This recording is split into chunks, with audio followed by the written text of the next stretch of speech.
where you are now. If there's a way you can even do pictures of it, do it.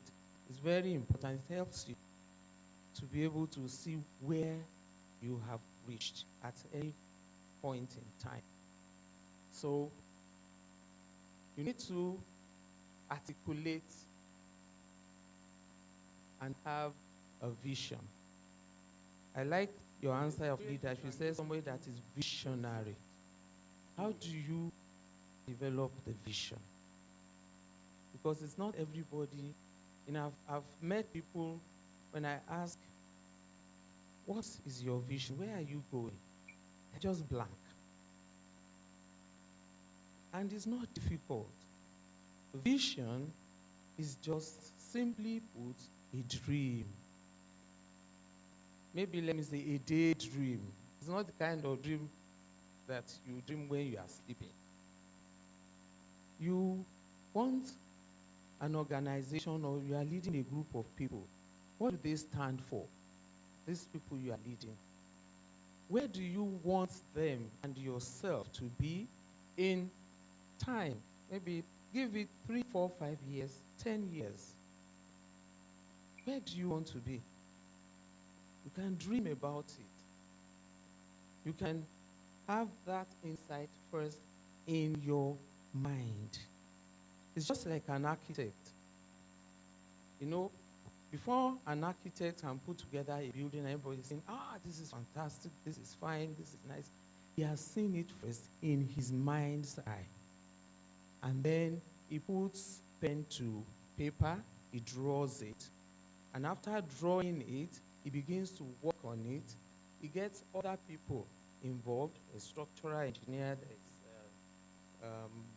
builder, everybody coming together.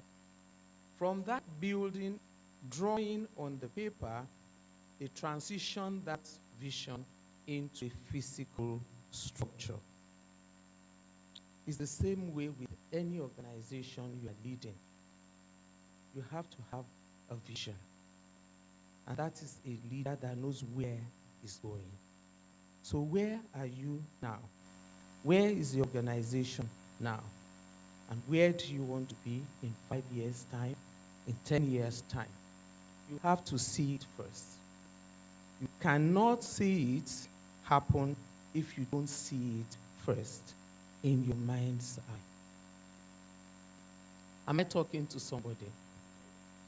So, know your vision and your mission. What are your objectives?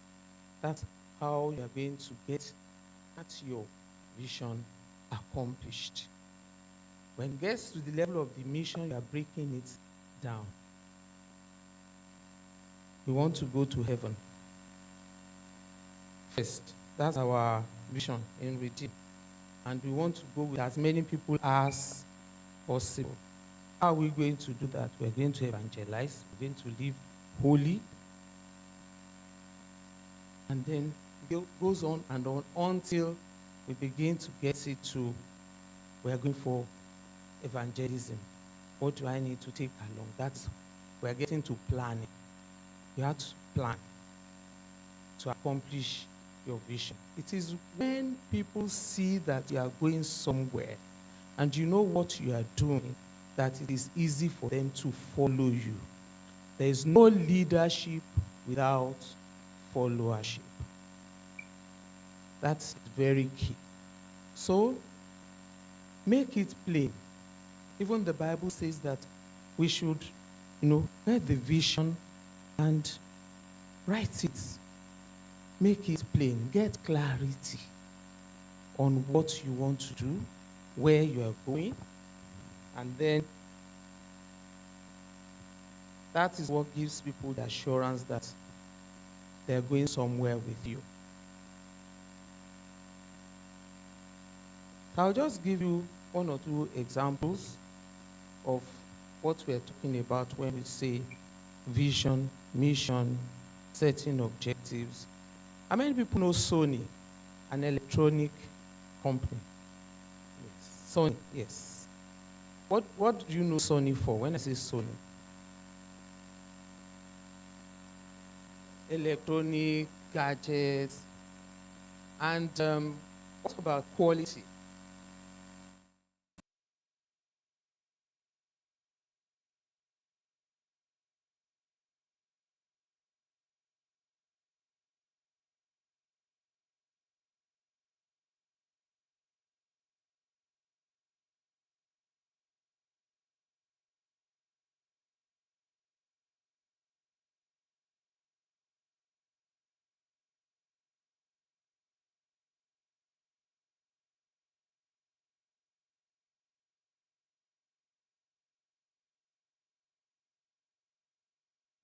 Two, five, six RAM and all that.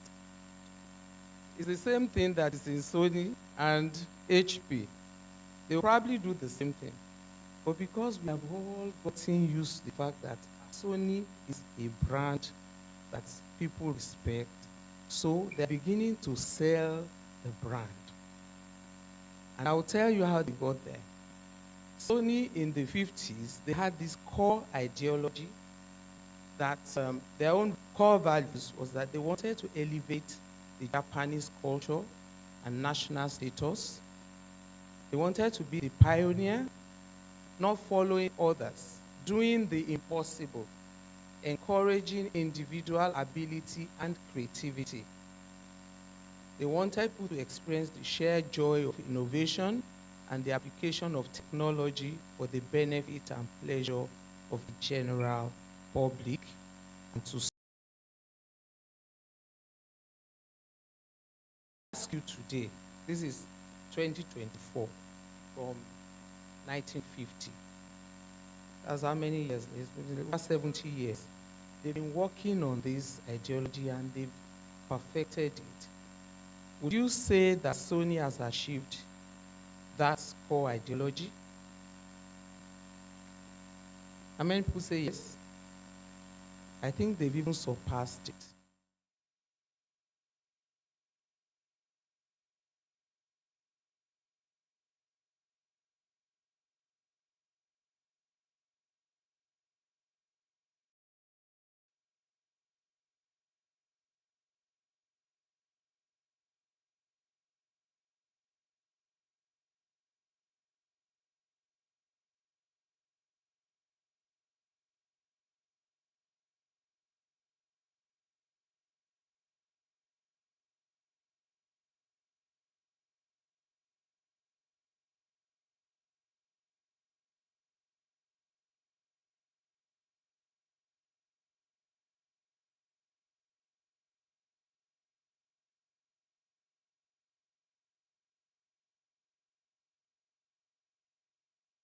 Followers.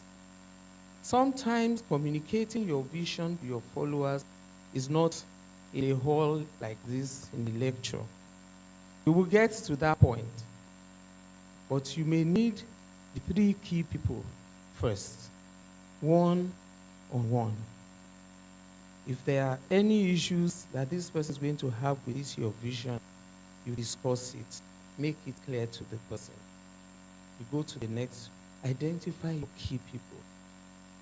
Share your vision with them.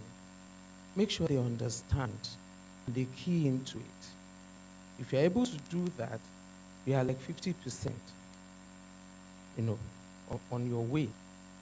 These three people are going to join you. You become four, now propagating that same vision and message instead of you only.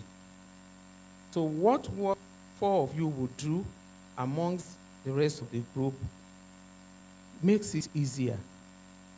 There's a way he communicates or talks that excuse me, that would be better for some people within your group. There's a way you talk about it that may sound very forceful because you are the owner of the vision and you are very passionate about it. And anybody that starts with a question, you probably don't want to hear it. So they are able to be more gentle with the people, explain in a better way for them to understand. And you are gaining more grounds with ease. So you need to learn how to communicate, the appropriate ways to communicate. There will be some that you need to reach, gather them in a hall and talk to them. Also, you need to learn delegation. What I just described, you getting two other people, three other people, is delegation. You can't do it alone. As a leader, you must learn that and know it. If you want to go far, it's better you wait a bit in the beginning to get others involved and carry them along. But if you want to go fast, you may end up going alone. So involve your stakeholders in your decision making. Make use of collaborations and develop your leadership skills. You have to have the right mindset, the growth mindset, the can-do mindset.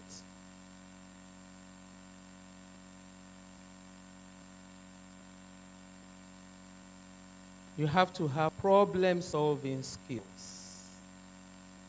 There's one thing that I advise people to do when it comes to problem solving, that is, get to the root of the problem first. Ask, if this is happening, why is it happening? Okay, that is the reason. Why is that one happening? By the time you do 5 whys, you should be getting to unravel why this problem exists, and then you would be able to know the right solutions, the right strategies by which to approach it. Even in the Bible, if you go to 2 Samuel chapter 23, you will see there a typical example of how leaders operate, from up down. You cannot have everybody at the same level. Even our Lord Jesus Christ had the special 3. And that 2 Samuel chapter 23, you read the whole of the chapter, you will see that David had these 3 people who bought into his vision, who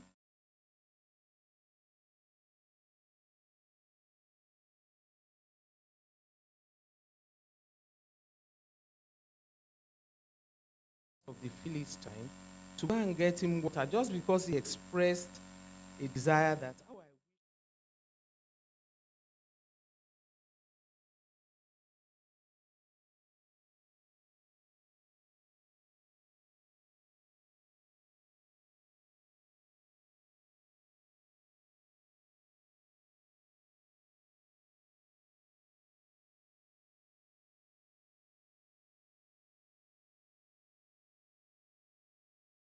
and Tinubu said, I wish I could just drink from Tad.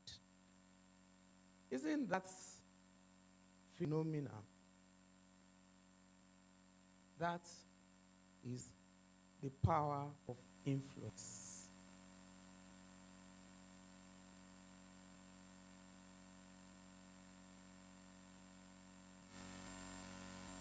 And the Bible said also that he that rules over men must be just, ruling in the fear of God. We must be just.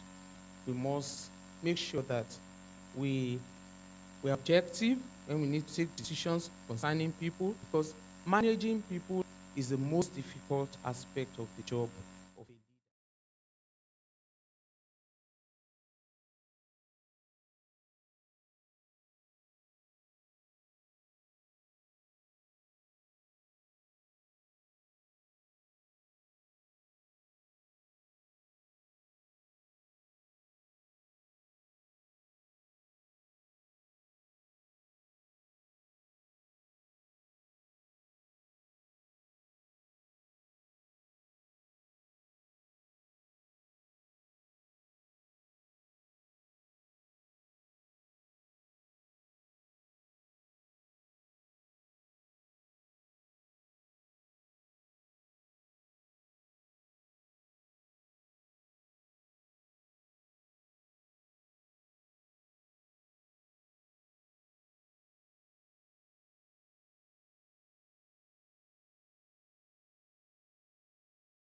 everything alone. A team is different from a group. The way you handle a team, each person has their own role, specific roles. And by the time everybody brings in their own uh, portion of what they're supposed to do, that is what is going to make the whole. But if it's a group, as a leader, can make your suggestions, the others can go on, we're all going in the same direction. But a team, if you do not recognize each of the members of your team and give credit to what they are offering, you will find out that that team, with time, will become dysfunctional. And once one or two in a team is no longer functioning, you cannot have the whole as it's supposed to be. I know that very well because in the healthcare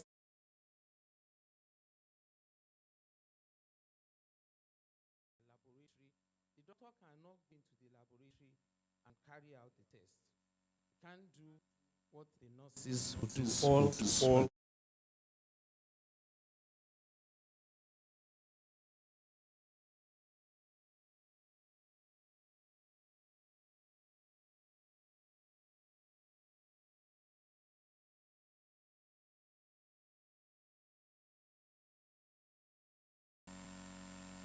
So let us talk to the followers. I'll just run through this. This is important. At some stage, you may be leading 3 people, 5 people, 10 people, but you are still subordinate to some other levels of authority.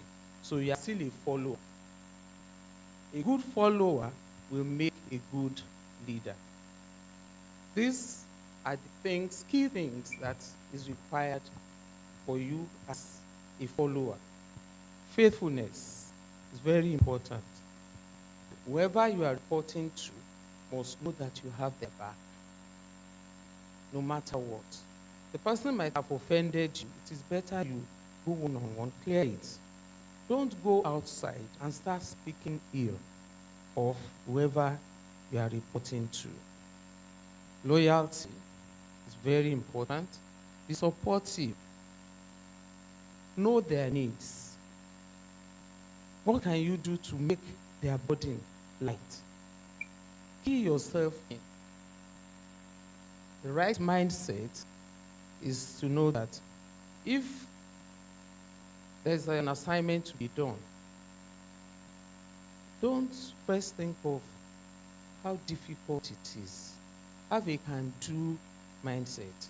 Even if it is not possible for you to go 100%, but with that mindset that, okay, how do we go about this?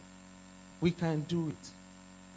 It gives you the propelling force to even start. And some of those things, when you start, you just begin to see the ways opening up more and more, and you keep going. Even if you get stuck, sometimes there will be challenges, of course.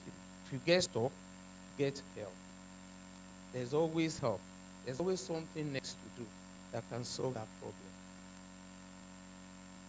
You must feel secure enough in yourself. Don't be a sycophant as a follower. To speak the truth. Sometimes leaders are not perfect, angels from heaven, you understand?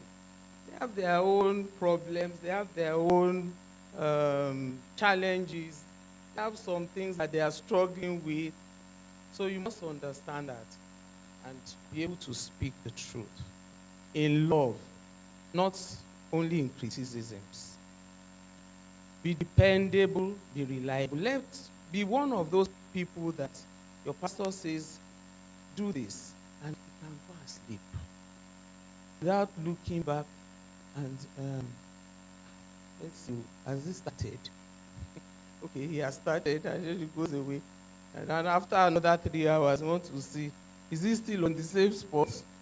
There are some people like that. If you send them on errand, you better be following them at a distance. Don't be that kind of worker.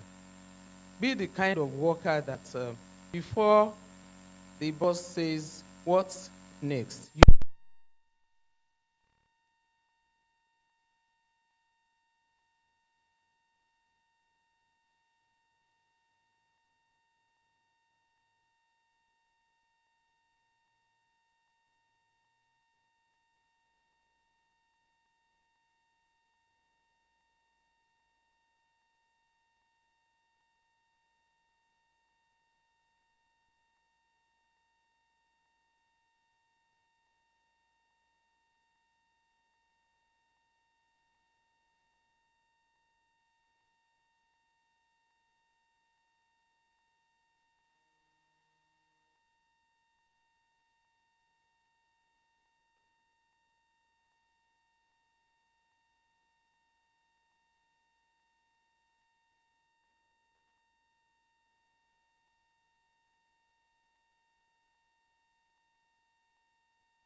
in ways more than you can even imagine as you collaborate with others and be a team player. Sometimes, as a follower, you may find yourself that you are on the side somehow. You know, sometimes in the office, you see that some of your colleagues gel more with the boss, and you don't know why. Speak up. Find out what they're doing. I've been in such a setting before where you see that the younger ones were actually more forthcoming. They walk into the commissioner's office, talk to him. We, the directors, were too fearful. The man was the kind that can shout. When he shouts, you know, if you are not careful, you. So the directors, we used to move back, while it's the younger ones that are, you know, forthcoming. They go and challenge him most times. Talk to him. We, the directors, were too fearful. Why? What is happening here? So you may find yourself in that kind.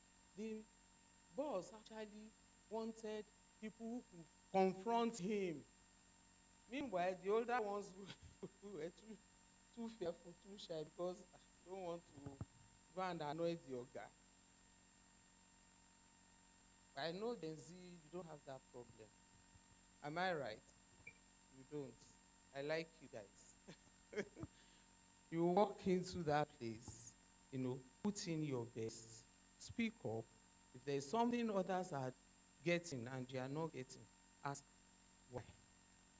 It may be that, like we said before, all those things about followers, those young guys, they looked out for our boss's areas of weakness. They plug it for him. They go out of their way to go and help him prepare his presentations. You know, why won't he tilt more towards such a person? So make yourself relevant. We talked about challenges. When they come, please face it with your faith, with your prayers. Do whatever is necessary to be done. Readiness for change is important. For people in my generation, this is very important because being adaptable to be able to work with the younger generation is becoming difficult. This is the way we've been doing it. This is civil service. When you enter the office, everybody must stand up and all those things. Gen Z people don't have time for that. So if you are waiting for that, you waste your time. Sometimes you need to look away from some things, you know. As long as this person is delivering, this is your duty and you are delivering and you are making sense, you are making progress. Some of us will overlook if there are some little shortcomings. So be at your best. Be tech savvy, especially for people in your generation. You have to be. She just talked about AI this morning. Some of us, the old people, we're even reinventing ourselves, you know, going into those spaces. Even though I tell people there's some presentation that is online. You know, you have to be connected to your Wi-Fi, and then as I am writing something here, he's also seeing it on the other side. I like those things, but sometimes when I get stuck in the night, somebody will be wondering, what are these people talking about? 11:30. David! I don't know what to do now. What do I do? Do this, do this, do this. And we are going. So make sure that you follow the trend. Human resource challenge. I want you to know something. The follower of today is going to become the leader of tomorrow. So make sure that in whatever you are doing, don't be part of the problem of the leadership. Be a solution provider. You need a new attitude and a new culture in the workplace. This is cutting across everywhere, whether you are in public service or private service. Creating a conducive environment for people that you work with is very important. We talked about developing yourself professionally in management skills, administrative skills, and leadership training. All these are interwoven. You cannot be a good leader if you don't have all this in place. Sometimes you see, get into challenges like marking time. Sometimes promotions get delayed. You've gotten to a particular level, you need to go to the next one, but there's no vacancy. It's not because the boss does not want to promote you. Remove that from your mind. Find out why. Sometimes there's need for spaces to be available before you can move to the next level. So whatever you find doing during that time, some people will tell you, the one you have done for 7 years, what have they repaid you with? They have not promoted you. Don't listen to that talk. Keep giving your best. Sometime, somehow, somebody is going to open your file and they will see the consistency with which you've been doing your work. You are delivering on target, and then God will remember you. It has happened to many people that I know. It was not promotion time. A new boss came and they called for all the files, and they saw this person was due long time ago, has not been promoted. His mates have gone maybe 1 or 2 steps higher than him. And the boss looked at and said, okay, I need a deputy. And that's how he became boss over those who had gone ahead. God has a way of remembering people. And stand with the truth. The truth will always prevail. So in conclusion, I want you to live here, remember, as a leader, you must have a vision. You must be going somewhere. You must know where you're going, why you are going there, and how you're going to get there. Don't go alone. Without followership, there's no leadership. Collaborate with others. Sell your vision. Take others along. Whatever you are asked to do at whatever level, whether you are following or you are leading, do it to the best of your ability. Never leave a place the way you met it. I mean, don't even say worse. Some people do that. Let it never. There are some certain things that the Bible says should not be mentioned with you as a believer. You don't get to a place and make it worse. But never leave a place the way you met it. Always seek to put in something that will improve that place beyond what you met. So finally, I want to say, be an agent of positive change. Thank you very much.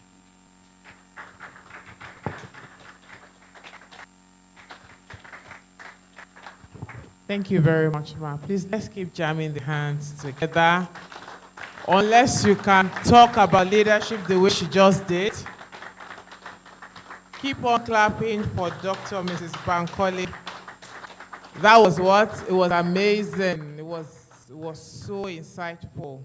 Thank you so much, Ma. God bless you. That was an interesting session.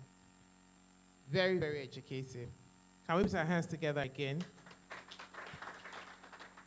Did we get a lot? I'm not going to say, did you get something? Because, of course, you should have got more than something.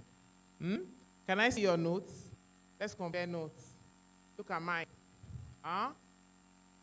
Yeah, good, good, good, good. So do you want to share with us like what, like something you are taking out of here? Do you want to share, sir? Like some, yeah. Should, yeah,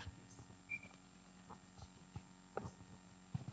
So, she has said quite much, A lot. a lot. So, me coming here at first, I had experiences with a particular organization whereby, first of all, I'm a software developer. So, they usually run people over the bus. Like, they usually run people over the bus in scenarios whereby you tend to work, you put in so much work, then the team lead would take all the credits by himself. Like, I don't know if anybody has experienced situations like that. Trust me, I've been there. The And I'm sure team by lead, a number of people, even mommy. yeah, I'm sure she has seen the it team, if the she's team never lead will experienced it. take audio appraisal to himself. And not like we all, the followers, we are not looking for any appraisal, but at least just tell the owner of the organization, like, okay, well, these guys are really trying their best now. But with what she have said, like, I've seen patience is among what she has said. You just be patient. There is a due time where the appraisals will come to you at the end of the day. So That's a very good one. Please put your hands together for him. That was very insightful. Yes, my brother wants to share something. So, good morning, Ma. Thank you so much for the presentation. I learned that we should try as much as possible to continually improve on ourselves. We shouldn't say, because there are some people I've got to, there are some people I got to know that when you tell them to improve on their skills and mindset, they will tell you that it's for their children, that they've gotten to a certain age that their children will take those skills. But what Mommy has said today is that we should continue improving ourselves. That is the best for us. Even if the organization you are working for is not improving you, go out of your way, go out of the box, improve yourself, and at the end of the day, you pay for it and you benefit from it. Thank you. Thank you. You know what, ma? Okay, so just something briefly because the next speaker is ready. Thank you, ma. I want to thank you. But I came late. I thought it was 10. I missed it, so I came late. But I got something. She said that when you have a vision, you should forget, because the challenge I have is about financing, financing your project. She now said that when you have a vision, let people know about it, that money will come from where you don't expect.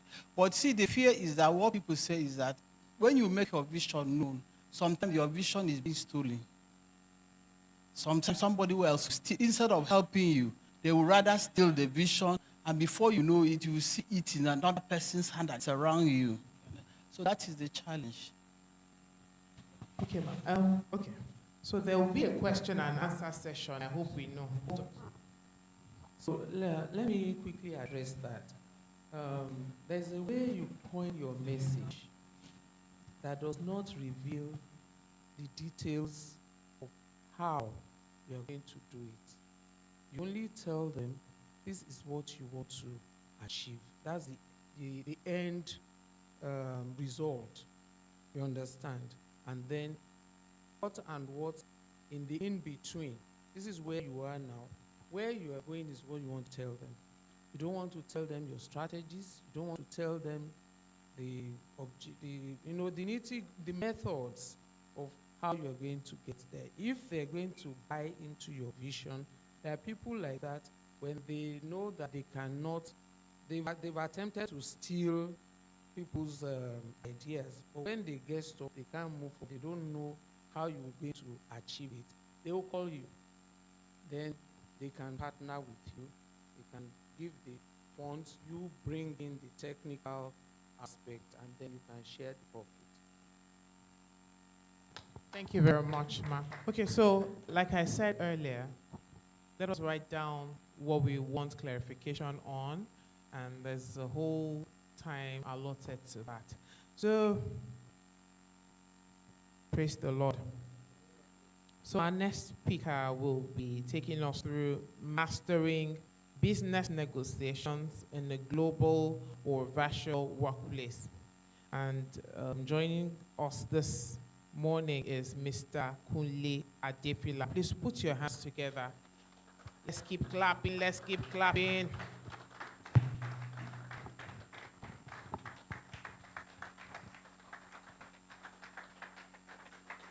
Thank you very much. Thank you. Good morning, ladies and gentlemen. It's a pleasure to be in our midst this morning. My name again is Kunle Adefila, and we're looking at mastering business negotiations in a global and virtual environment. So in the very little time available, we try to do a little justice to what is business negotiations. Why global environments? What's the implication? And then virtual, which they tie together, but there are other implications. Okay, let us start with me asking us a question. Who is a negotiator? I want members of the audience to help us. When you hear negotiation, negotiator, who is a negotiator? Wants to help us? Yes, sir. Okay, there's a mic for you. Okay, someone whose job is to bring about the best deal for two parties. Someone whose job is to bring about the best deal between two parties. Excellent. Thank you very much. Another person who is a negotiator will help us. Or do we agree with that definition? I think it's very good. Okay, what is negotiating then? What does it mean to negotiate? Yes, sir. My understanding of negotiation actually means being able to bargain terms. Being able to bargain terms. Some people are going deeper. Thank you. Okay. Any other person? What's a negotiation? What does it mean to negotiate? Please, let me give the mic to Madam. To able to reach an agreement. Thank you very much. To be able to reach an agreement. I will still ask another question. Have you ever negotiated? If you have, just raise up your hand. No, you are the one saying so. Do you often negotiate?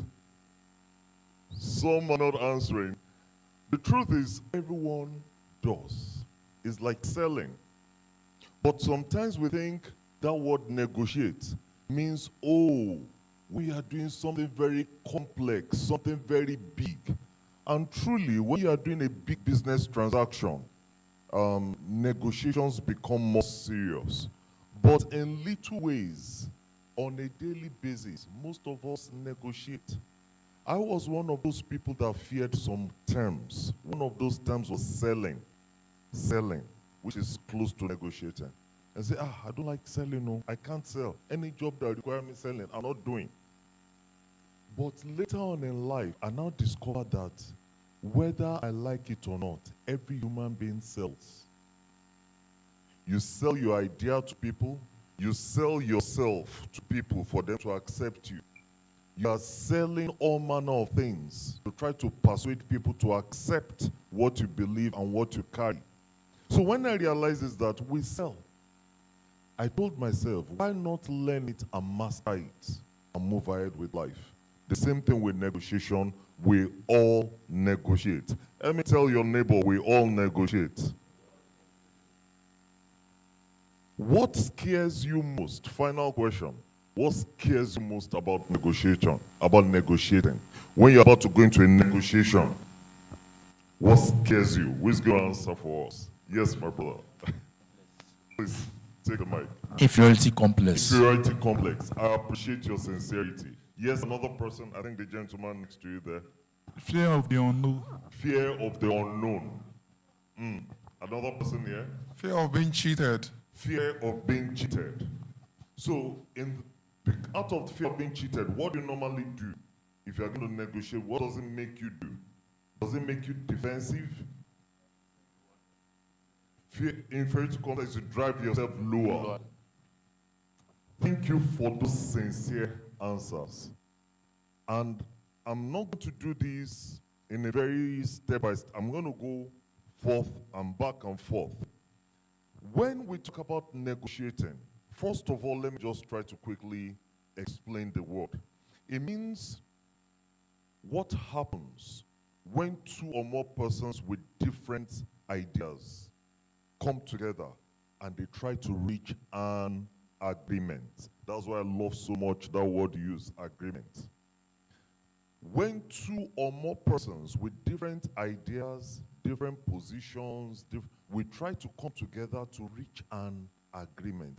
It's a little bit different from bargaining. Bargaining could be very straightforward and may not be pleasant. Bargaining may not consider long-term relationship of you and I working together. Because when we are bargaining, it's a matter of I gain, you lose.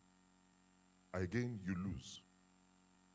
So whatever I gain, you lost it. If you tell me this thing is 150,000 naira, I say, no, let me pay 40,000. If I end up paying 40,000, you have lost how much? 110,000. So bargaining is a matter of position. Negotiating is a bit different. Negotiations has to do with how do I help you achieve what you want to achieve while I'm also achieving what I want to achieve. And why am I concerned about what you want to achieve? I'm concerned because I want to be able to do business with you in the future. I don't want to do something with you now and you feel hurt and bad and you go away. And tomorrow, you don't want to do business with me. If you have an opportunity to go elsewhere, you'll go elsewhere. You won't come back to me because you feel cheated, like that gentleman said. But when we negotiate, we consider the business terms, price, deadlines, so many things. We also consider the relationship. The relationship. Because one gentleman, the late Peter Drucker, is regarded as a guru in management and business things. He said, people like to do business with people they like. People like to do business with people they like. Bachelors in the house, can you wave? Bachelors wave. That is why a young man will be coming home at 10:30 in the night, is very hungry. There's somebody selling bread on your street, but you prefer to go 2 streets away to another person selling the same bread. Why? This person you go to buy from them, they are very unfriendly. They don't consider the relationship. They are just interested in, this is what I'm selling. Don't smell it. I don't have change. They are not pleasant. But you go to the person 2 streets away, say, welcome my customer. How was your day? Hey, how did you cope with this rain? Say, I want this bread, but I don't even think I have enough of this big bread. Say, look, you can bring the remaining balance tomorrow. Are you not my customer? That person is concerned about the relationship. And tomorrow you want to do more with that person. And that is what in business we call a repeat purchase. I want my customers to come back and be buying, and then start referring other people to me. I don't want people that will do a one-off and go away elsewhere.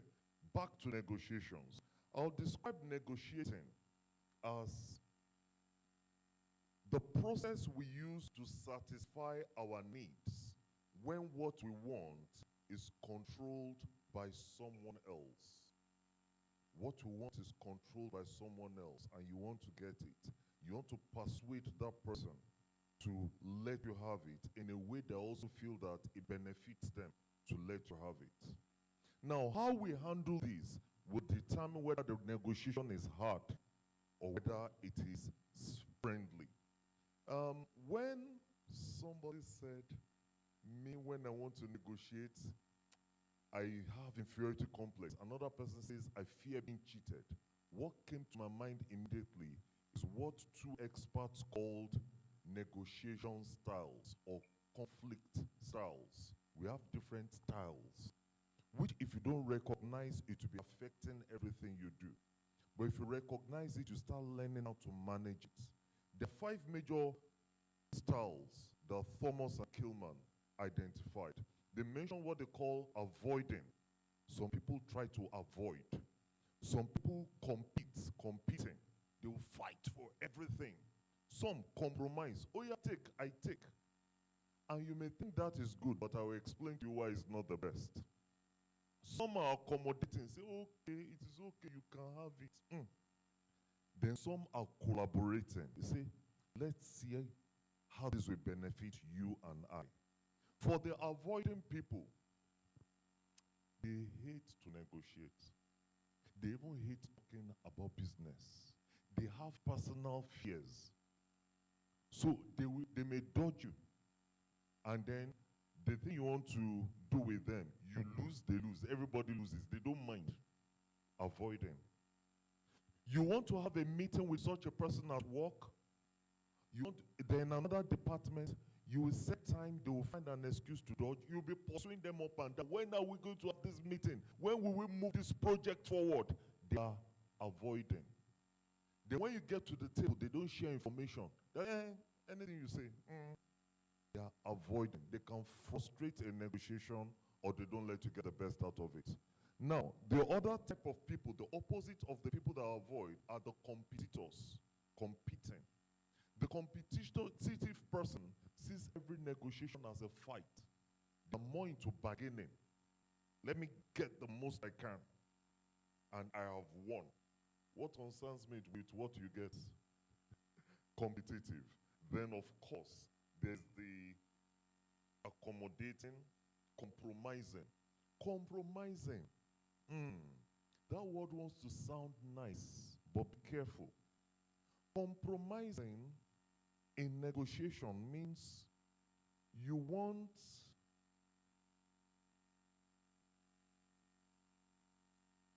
an orange. I want an orange. I want something from the orange as well. Instead of discussing to find out what do you really want, why do you want it, when do you need it, I don't want to stress. Cut it into 2. Take. Now, somebody says, isn't that fair? Equality is not necessarily fairness. Let's do another quick exercise. You have an orange. You want to share between 4 people. How will you share it? What's the best way to share it? Really? How? Cut it from the top or from the middle? From the top, and then cut it into 4 exact places so that each person gets. Do we agree with him? Okay, fine. Do I agree with him? No. I hope you don't mind, sir. Let me explain. If you cut it into 4 and you share, you have shared equally. But suppose what I wanted was all the peel, the orange peel. I wanted to use it to make herbs. But you gave me only a quarter. Do I have enough peel? So I can't make my herbs. So you've cut it into 4, you've shared equally, but I'm not satisfied. Suppose my brother was having constipation and they wanted the flesh. You know, they say if he eats the flesh, not just the juice, it helps. The pulp. Now you've cut it into 4, he didn't get enough flesh. The pulp. My sister wanted the juice. She really wanted that juice. But you've cut it into 4, she didn't get enough juice. My sister there wanted the seeds because she wanted to plant an orchard. You have given seed to somebody that doesn't need it. To other people that they'll go away and throw it away. The person that needed the seed. So by cutting it into 4, you thought you have been fair, but you've cheated everybody. That is why to negotiate requires patience. It requires thinking. It requires communication. Thank you, sir. It requires finding out what the other party wants and what I want. So if 4 of us had sat down, or if I'm the one dividing it, I say, what do you really want? Say, please help me. Is that flesh, the pulp? I need it to move my bowels. Is it? So that's what you want. Me, I don't have a problem with that. Is the seed. I want to plant a mountain. Oh, is the seed you want? Oh, is the pills you want to make herb? Oh, is the juice. I can squeeze all the juice. That means instead of each person getting one quarter, 25%, the person that wants juice gets 100% juice. The person that wants peel gets 100% peel. The person that wants seed gets 100% seed. The person that wants flesh, the pulp, gets on. Everybody gets 100% out of one orange. You have multiplied that orange into 400%. This is the power of an effective negotiator. Thank you very much. Thank you. That's the power of a person that understands the principle of negotiation. On the long run, would you love to keep on doing business with that kind of person or not? Because they create value from where there appears to be no value, and they make sure that everyone benefits. We call it win-win in negotiations. Win-win. Rather than I win, you lose. The thing then is, we've spoken about what a negotiation is. Who negotiated in the Bible? Is this thing of the world? Is it something Christians should do? Believe you me, before the business world coined the term negotiation, Abraham was negotiating with God in Genesis chapter 18, verse 16 to 30, some 31 or so. When he wanted to go and rescue Lot from Sodom, before Sodom and Gomorrah was destroyed. God said, I won't hide what I want to do from my friend Abraham. Let me tell him. Abraham was like, I have an interest there. You know, I said, find out the interest of the other party. I have an interest there. My cousin Lot is there. So he said, God, suppose you find 50 righteous people. Will you still destroy the whole town? God said, for 50 righteous people, I will spare the town. Abraham knew that there were no 50 righteous people. He said, God, and what about if there are 40? And they kept on negotiating until they got to 10. And then there were no 10 people. And then finally, my cousin Lot, what about you? Go and take them. Go and take them. I'll bring them out. I'll send the angel to bring them out.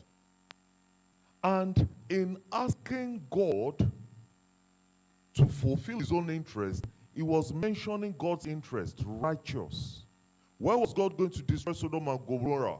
They were unrighteous, sin. He was saying, what if we find some righteous people? The thing that is after your heart, will you still destroy them? God said, if you find my interest in that place, I won't destroy them. Negotiation, you are considering the interest of the other party. You are building on the relationship you have, leveraging on the influence, like we were told you have with the other person.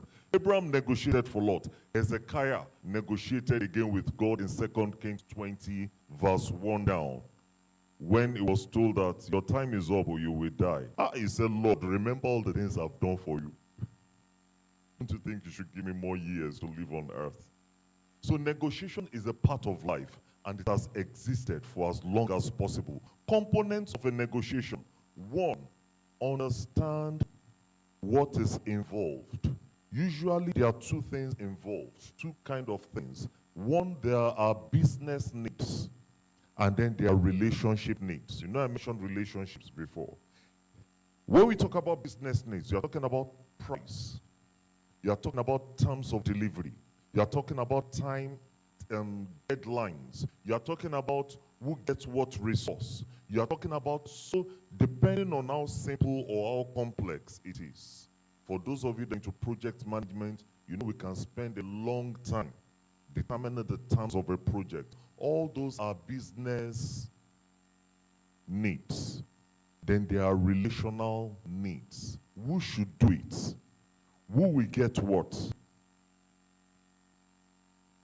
And even under business, if we are going to terminate this contract, will I just lose all my effort? No, there will be a compensation. We negotiate those things ahead. Before you go to a negotiation, always understand what are the things involved. Usually it is more than price. When negotiating, also consider the emotional environment, the emotional climate. You know, I asked, what scares you about the negotiation? Most times negotiations break down and nobody achieves anything because we ignore emotions, and emotions are very powerful. Somebody, because they feel slighted, he disrespected me, they can ground the entire negotiation.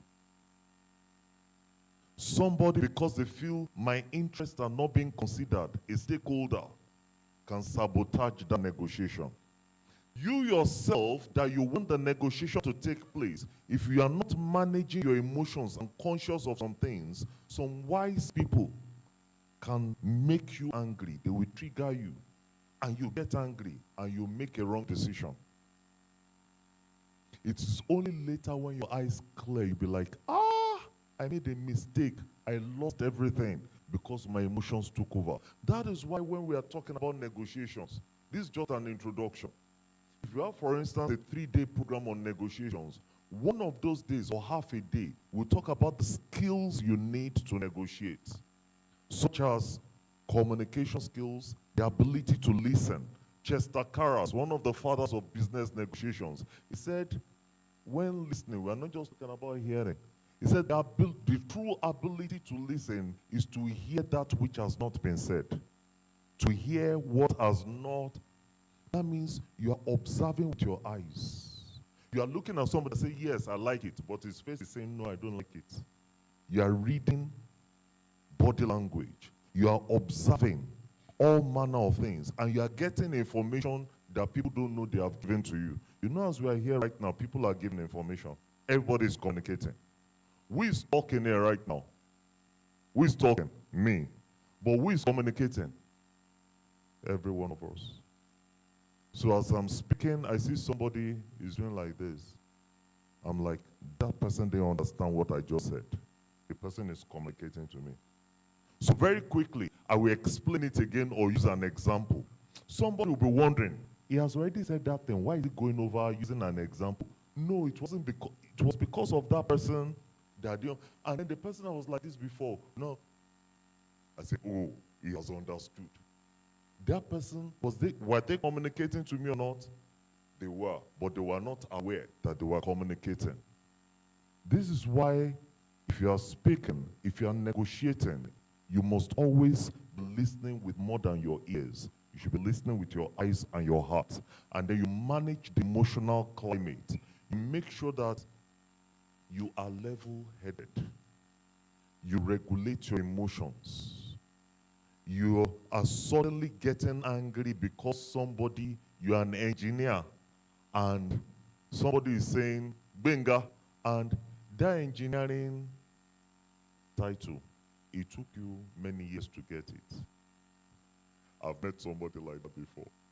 He warned another person. He said, my friend, that chief, do you know what it took me to get it?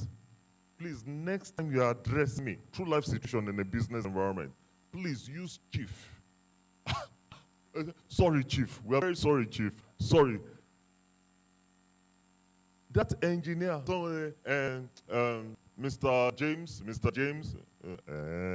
they may not talk, but somewhere deep down, this guy is disrespecting me. Because of that, if you are not careful, the man could get angry and start working against you in the negotiation. Somebody said, is that reasonable? It's not about what is reasonable. It's about what is happening to the other person. And you don't want them to sabotage your negotiation. Manage the environment. Give what it takes. Then manage yourself. Some people try to provoke you to make you try to be arrogant. I say, no, I'm not going to take that term. And because of that, a negotiation could break down. When you go to the market, do you know that our brothers in the market, those street traders, they play on your emotions? Sometimes they want you to pay big price. They big man like you, and they hype you. And you, all of a sudden, what you have told yourself, I won't pay more than 5,000, you bring out 8,000 and pay. They worked on your emotions. Can I share a secret? Let nobody misinterpret it. Promise me you won't misinterpret it. Okay. You know, I'm a local guy, and I go to local shops for many years growing up. And I now realize that in the market, most of these local people, they will put a very pretty fine girl. And then when you want to, especially if you're a man, you come to buy shelter, you find young fine girls, and then you're like, sir, and It's designed to manipulate you. It's designed to make you pay more than you intend to pay. Me, hey, I started my career in sales. I sold for 8 years on the street, walking the streets of Lagos and Nigeria. Before I went into banking for 14 years, then I went into consulting for another 10 years. Somebody will now, I said, where is Oga? I want to speak with Oga.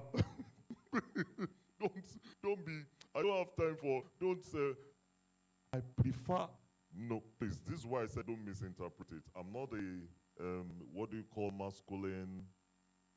I'm not, I have my home full of girls, she knows me. My loving wife, my 2 daughters whom I cherish, and I'm not concerned about somebody say you miss it, but for where? If you say the 2 lovely girls I have, you know, I'm very excellent when it comes to women. I respect women a lot. But when I go to market and somebody is trying to use feminine charm to confuse me, Ronla, leave that thing. Let Oga come. Let me speak with Oga. And sir, this one, excuse me, can you move aside? Let me see road. I'm not going to pay more than what I'm not going to pay. So you must manage the emotional environment, both your emotions and the emotions of the other parties, in order for you to get and make any meaningful progress. Still speaking on negotiations,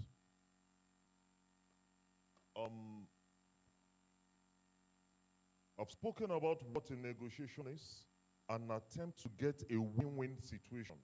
I've spoken about negotiation styles, and I should have identify your own style if you avoid, if you compete, if you compromise, accommodate, or collaborate. I spoke about compromising. I didn't mention accommodating and collaborating. An accommodating person will tolerate anything just so that we can move ahead. They are passive people. I don't like anything that will stress me. If you send them to go and represent your organization, they will give away everything to the other, and they will come back and say, how could you have done that? They were insisting, and you cannot insist. You will make a lot on that transaction. But collaborating, I want to help you win and help myself win. That's why I shared the example of the orange. When we collaborate and try to assist each other, we achieve win-win, everyone is satisfied, and we want to do more together in the future. How then do you negotiate? Start by defining your objectives. Let me tell you this, meaningful negotiations requires some work. It requires some work.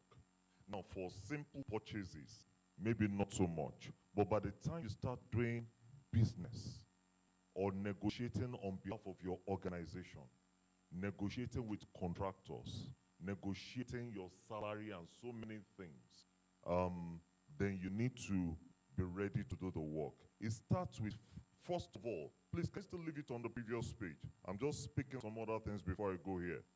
Clearly define your objectives. Going into this negotiation, what do I want to achieve? If it's not clearly defined, you will settle for anything. In fact, some skillful people will help you believe that this is what you want to get. You would have left there before you realize that you've been confused. Clearly define your objectives. Number 2, understand the needs and objectives of others. What do they want? What will they ask for? Why are they negotiating with me? Some people have strategy. They try to make it appear as if you have nothing to offer. I'm just doing you a favor. If you have nothing to offer, why did you come to me? So ask yourself, what do they want from me? What do they need?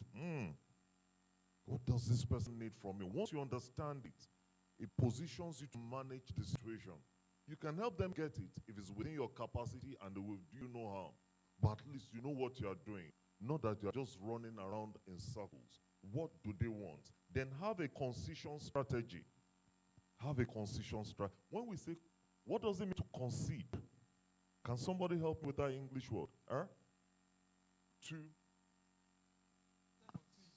concede. To accept, to receive. Or give.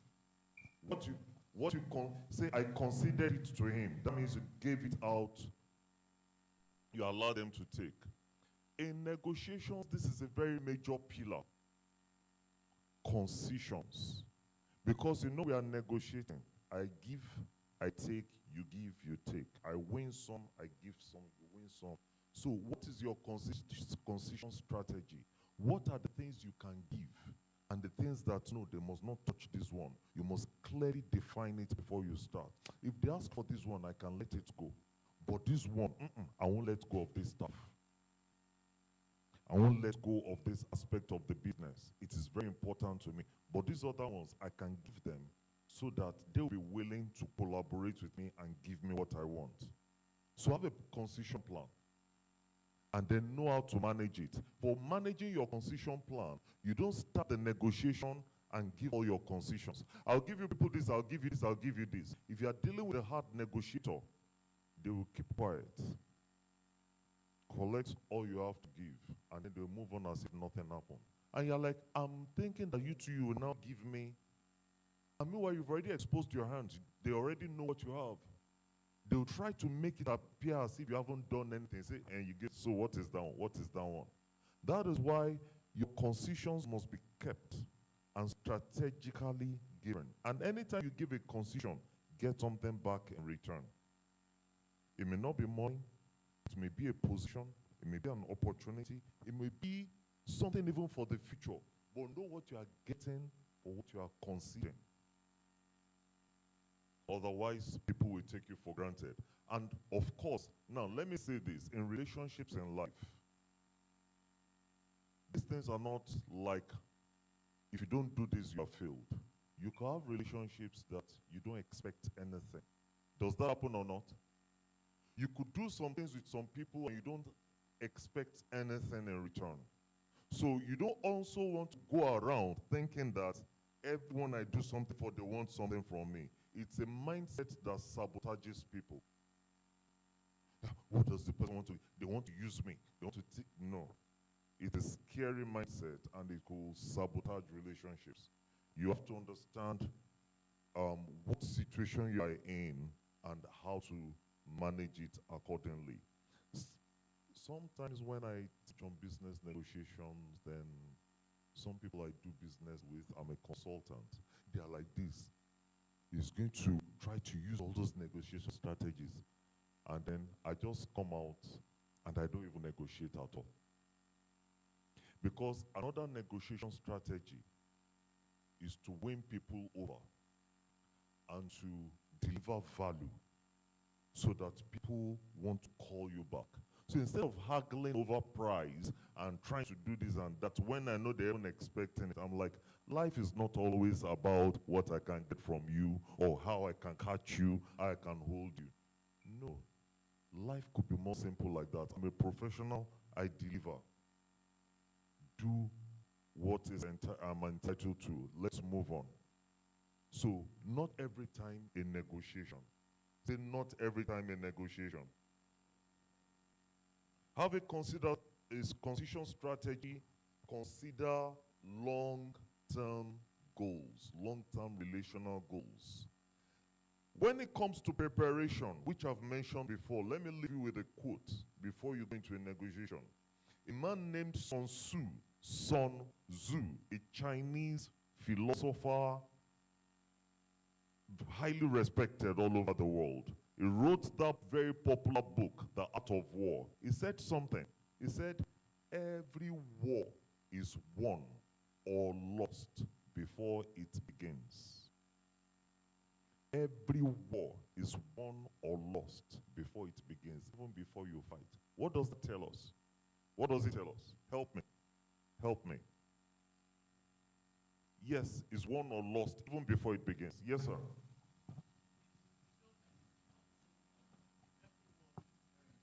Won or lost before fighting, it means that you plan before you move. Can we put our hands together? Just that word plan that I had is enough. 100%. Plan. Your plan, apart from the effort, the execution, if you didn't plan well, make all your best effort, it may not get you any results. But if you plan well and you execute well, you are likely to get results. Sir, you are going to say something. So I think it's more in line as well with the plan as well. So your approach to something, how you approach something helps to be able to know the outcome and end. Thank you very much. So you must prepare to negotiate. Okay, next slide.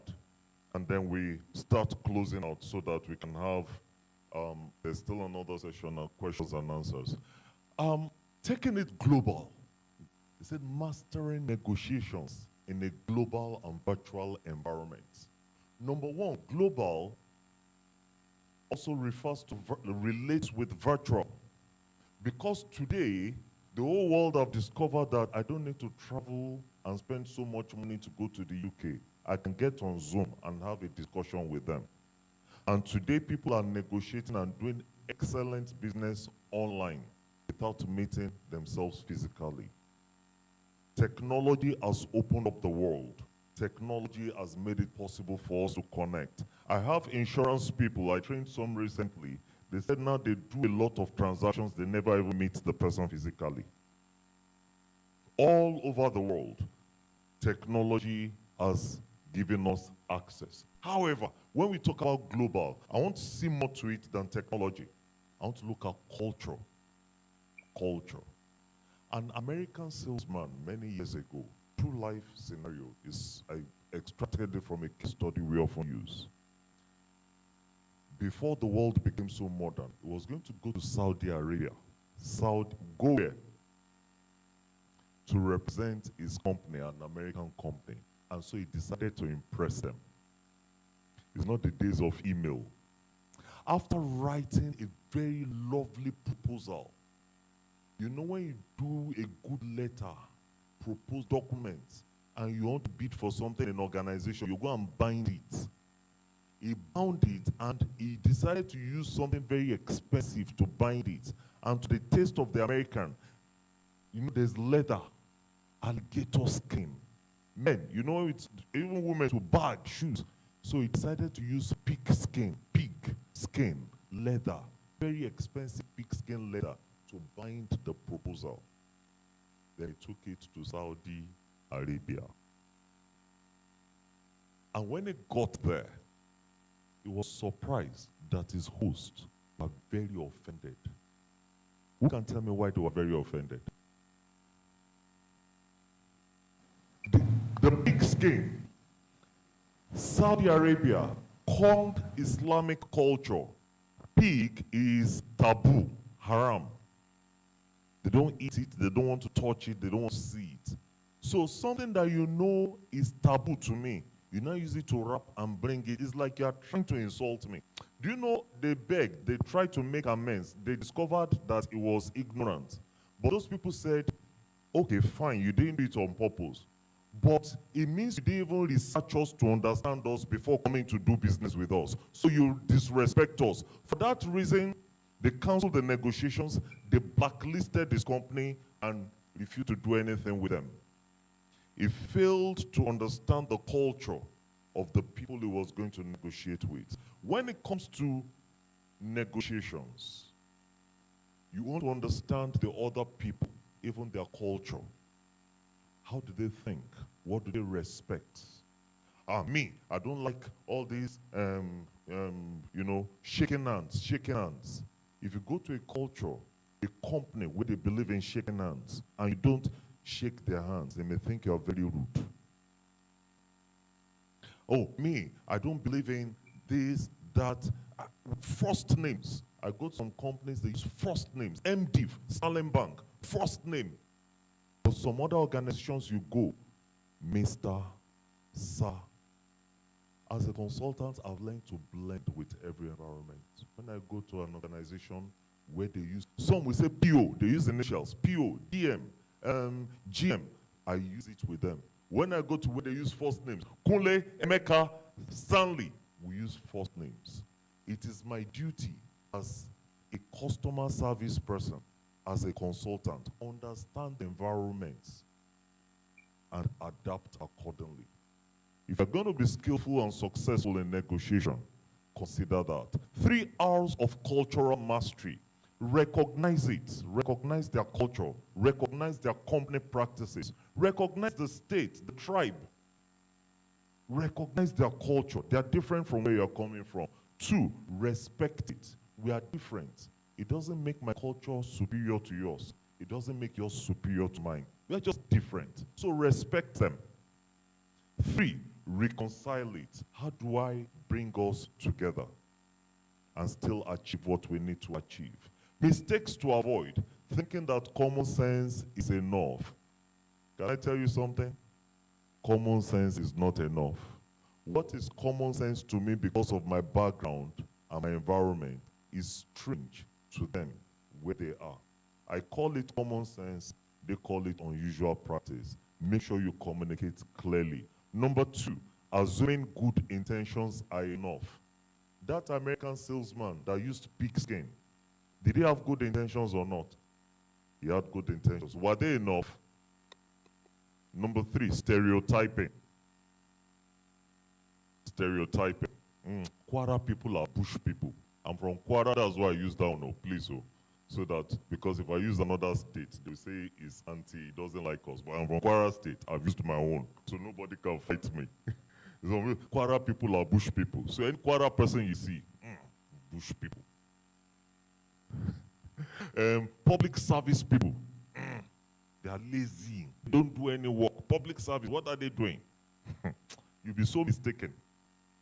You go to some places in the public service, they are busy, they can hardly breathe. They're working from morning to night. It is so intense and competitive. And I've seen many. So stereotyping will deny you of the opportunity to understand who you are dealing with, where you are, and to be able to make use of it.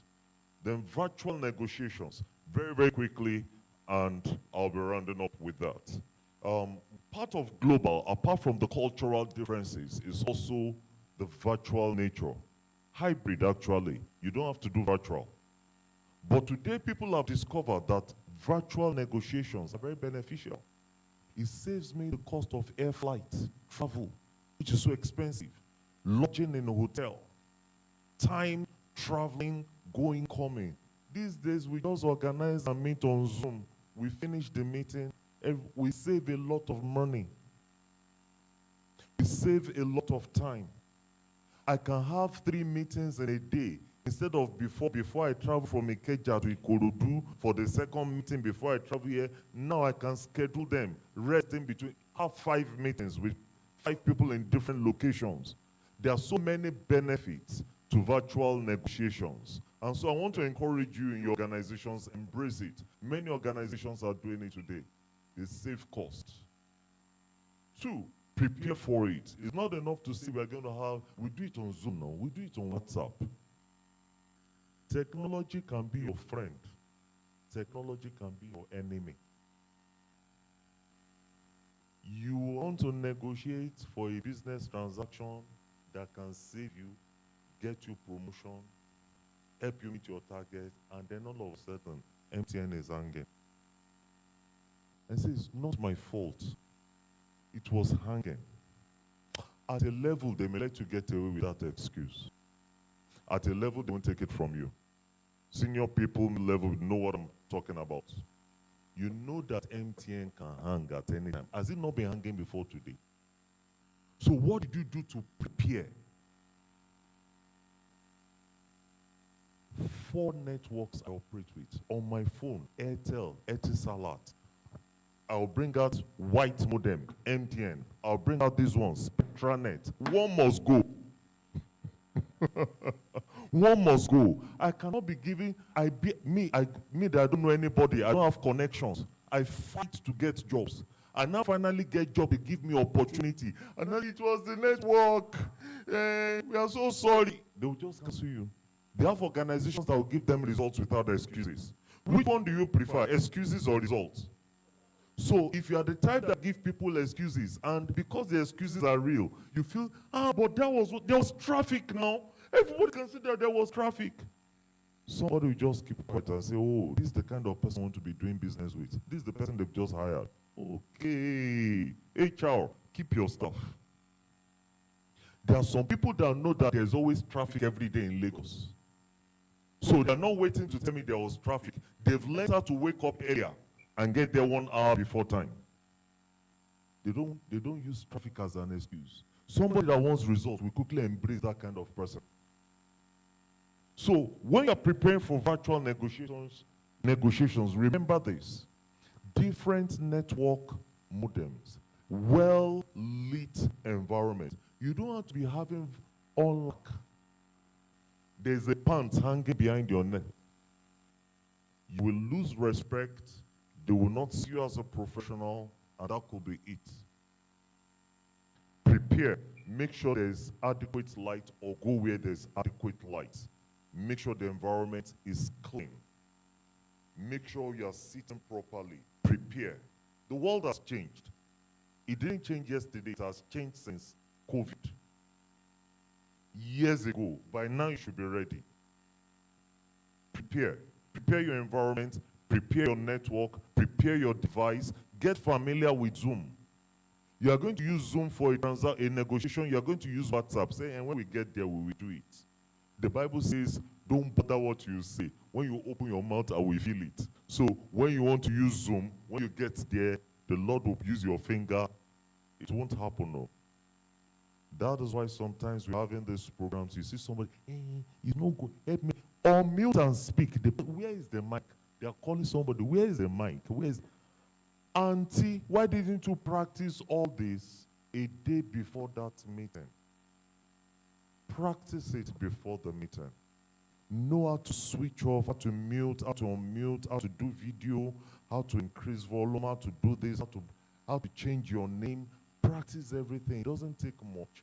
And then when you're having your business meeting, you, like a professional, things are going. Even when technology wants to hitch, they see that you are still able to move.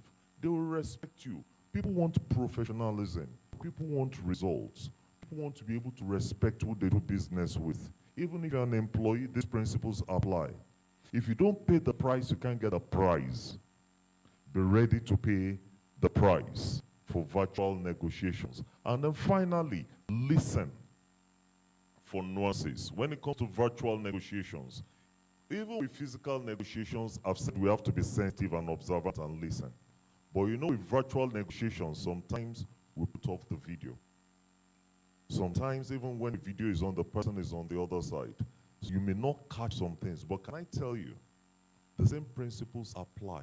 If you listen very well for tone, you can hear when the person is being sincere, when they're not being sincere. In the work environment many years ago, a manager walked into the office and they saw a young man that used to travel from Alagbado to get to work at Lekki. Used to be the first to get there. And you go, oh, good morning, sir. Ah, good morning. I'm talking about listening to tone, even when you don't see. And the manager walked past and said, good morning. Good morning, sir. Because that man was sensitive, he knew that something was wrong. The man said, hey, are you okay? I'm okay, sir. And the man went back, said, are you okay? And put his hand on his shoulder. Are you okay? And that guy started crying, weeping in the workplace. Only for the man to discover that his uncle that raised him, paid for his education and everything, and treated him and other cousins like his own children, will starve so that they will eat. And he now got a job and was like, I'll start helping uncle. That uncle died that morning. So he was saying, good morning, sir. There was nothing good about the morning for him. He was saying, I'm okay, but it wasn't okay. Now, if somebody is not listening, if that person commits suicide tomorrow, say, but I saw him, I asked him, he said it was okay. He said it was okay, but was it sound okay? As a good negotiator, as a leader, as anyone that is going to be successful in relating and managing people, we must be sensitive to certain things beyond the obvious. So even when you're negotiating online, you have to listen to tone, listen to what people are saying, what they haven't said.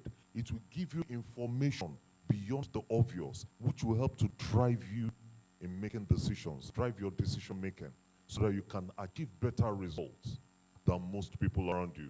Ladies and gentlemen, because of time, I bring it to an end, and I hand over to our able hosts, amiable hosts, hostess. Thank you very much. Thank you so much. I don't think the hands that you are jamming together is, I don't think that's enough to appreciate it. Can we just put our hands together more, jamming more to appreciate the grace of God in the lives of our wonderful speakers?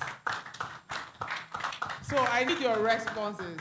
Have you got like a lot of things that you're taking away from here? You have learned a lot.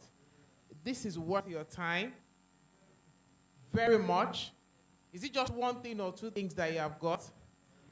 A lot. I'm very happy to hear that. You see, for some of us, like Dr. Mrs. Bankole mentioned, some of us were in a workplace where, they send you on trainings, but it's not the same for everyone. But thank God for conferences like this. Thank God for the church, and thank God for able leaders, people who have passed through, have had years of experience, and they are willing to share. So let's just put our hands together again, thanking God, for their journey and the opportunity given to them to also share so that we can learn from them. Praise the Lord. Praise the Lord. Praise the Lord. So now I just want us to, be on our feet. We have a Dr. Mrs. in our midst. We have to also show that, we are compliant. We've been sitting down for too long. So I want us to do some stretches. Okay? Let's just walk around. This is the time again to also meet one or two people. Say thank you to our facilitators. Hi, Farah. Good to see you. Yes. So, let's move around. We have one or two things for you to nibble on. Thank you. All right, okay. So, our next session is going to be virtual, so please just pick a donut. Farah, please, there's a cooler there. Help me share water, okay? Thank you, Tisha.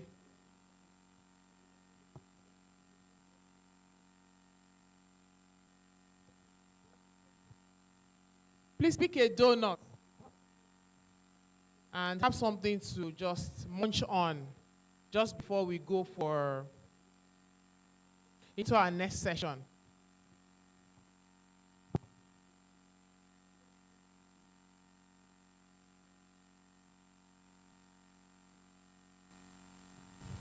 Paramfi, please help share water. There's no water or snacks on this side.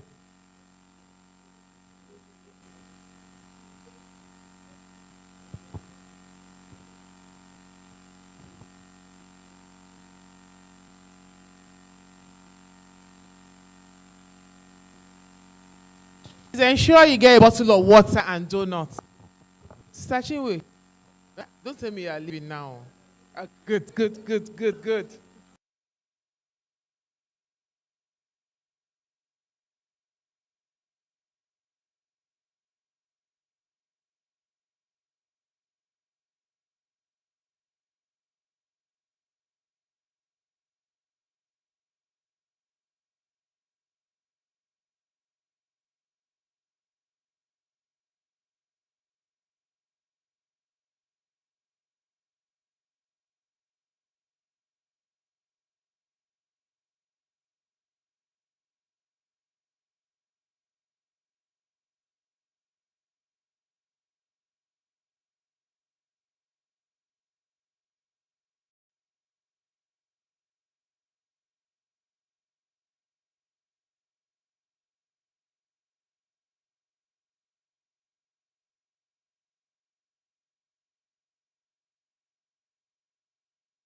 I mean, I'm not even around currently, and I work with my team members, with the various teams I lead across different organizations. I've been in engagements with them virtually, and it's not even really different that I'm not currently with them physically, and we're getting things done. Like Pastor Adefila had said, having engagements with clients and all whatnot. The clients actually I've never met with physically, and I've never been to their places before. I mentioned there's feedback now, but I think it's fine if once it's certain that you can hear me. So I don't want to overemphasize this. The modern workplace is flexible, it's tech driven, values collaboration, not competition anymore these days. Even you see companies that appear that they should be competing, actually collaborating to deliver value. So collaboration is the new competition in the new age that we're in. Then diversity, although diversity within the ambit of what the scripture says. Of course, we would, no matter how the world is going, as children of light, our diversity is maintained within the ambit of what the scriptures permit. And well-being is also very critical. Are those days when you could just shout at someone and say, go to blazes, or speak rudely to people.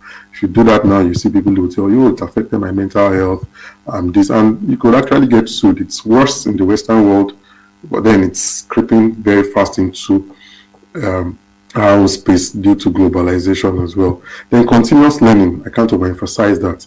I'd like those words, if you can see my slide, those words that I bold, I think, I'll share this. I already shared the slide with the job bureau, so I'm sure they can share it with the participants.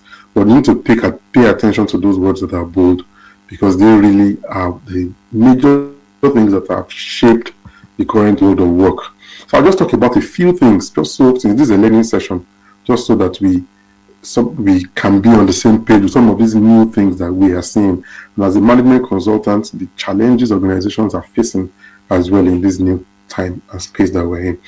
So one of them is the rise of the gig economy. What's the gig economy? I'm sure you hear musicians say, I have a gig, or some people will say, I have a gig today, I have a gig tomorrow. Not only musicians or MCs that have gigs now, even professionals that are in the corporate world embrace the gig economy, meaning I may not necessarily sign up to just one organization as a full-time employee. I may just say, what, I'm doing this part-time, how many hours I spend here, some hours I spend here. And at the end of the day, I probably would end up making a lot more money and doing the things I love to do without tying myself down to one particular organization. You may be wondering,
because I know that if you are not deploying artificial intelligence, then you are not at your best, because the person using artificial intelligence will combine.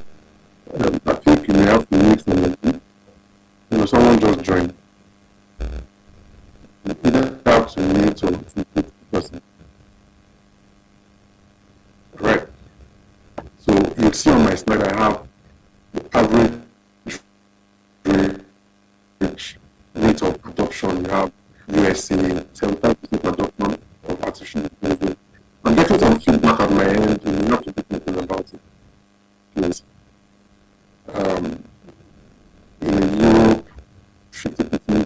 else will do on that.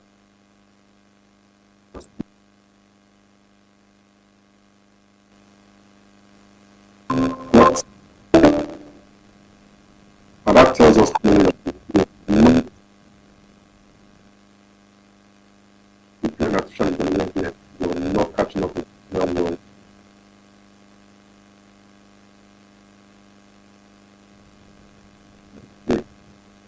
Now, take consideration.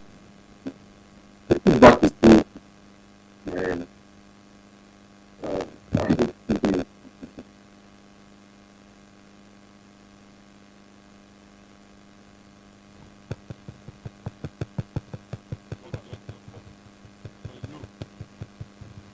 Praise the Lord. Move on, but feedback is that you have to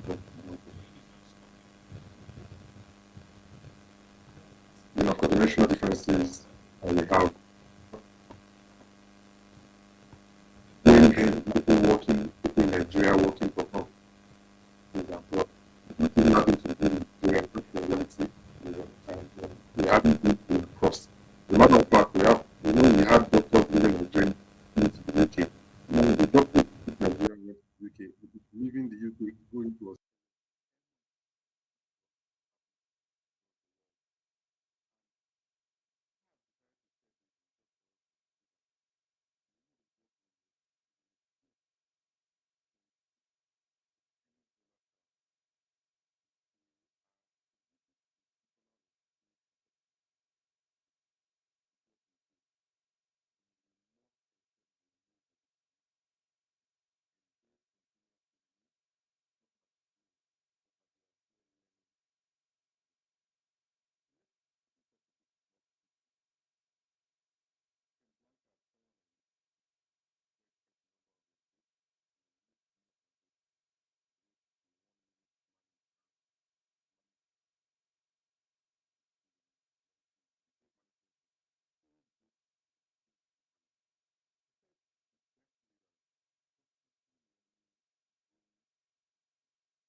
I've not gotten any expectations. Who is the best footballer in the world right now? You can send it to me via chat. Can you hear us, sir? Okay, I can hear you. Yeah. Okay. Best footballer in the world. Can you hear us? I can hear you. Yes.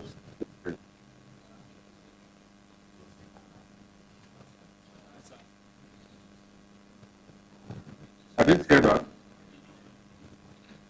Vinicius Junior. Okay, all right. So, your favorite actor in the world? Someone your favorite actor in the world?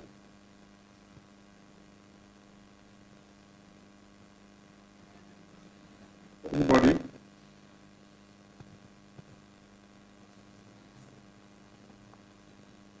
Okay, I can't hear anyone. Who do you consider as the best in your profession? Denzel Washington. Oh, excellent. That's yeah. No, I know women love him a lot. I think he's probably one of the greatest. Who do you consider as the best in your profession?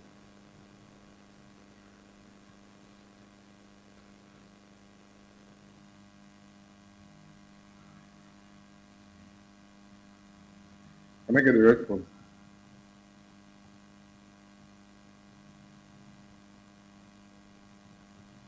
I get the response to that? What was the question, sir? Oh, I can't you see my screen? You can see your Who screen. do you consider as the best? That's the question on the screen. Who do you consider as the best person to do?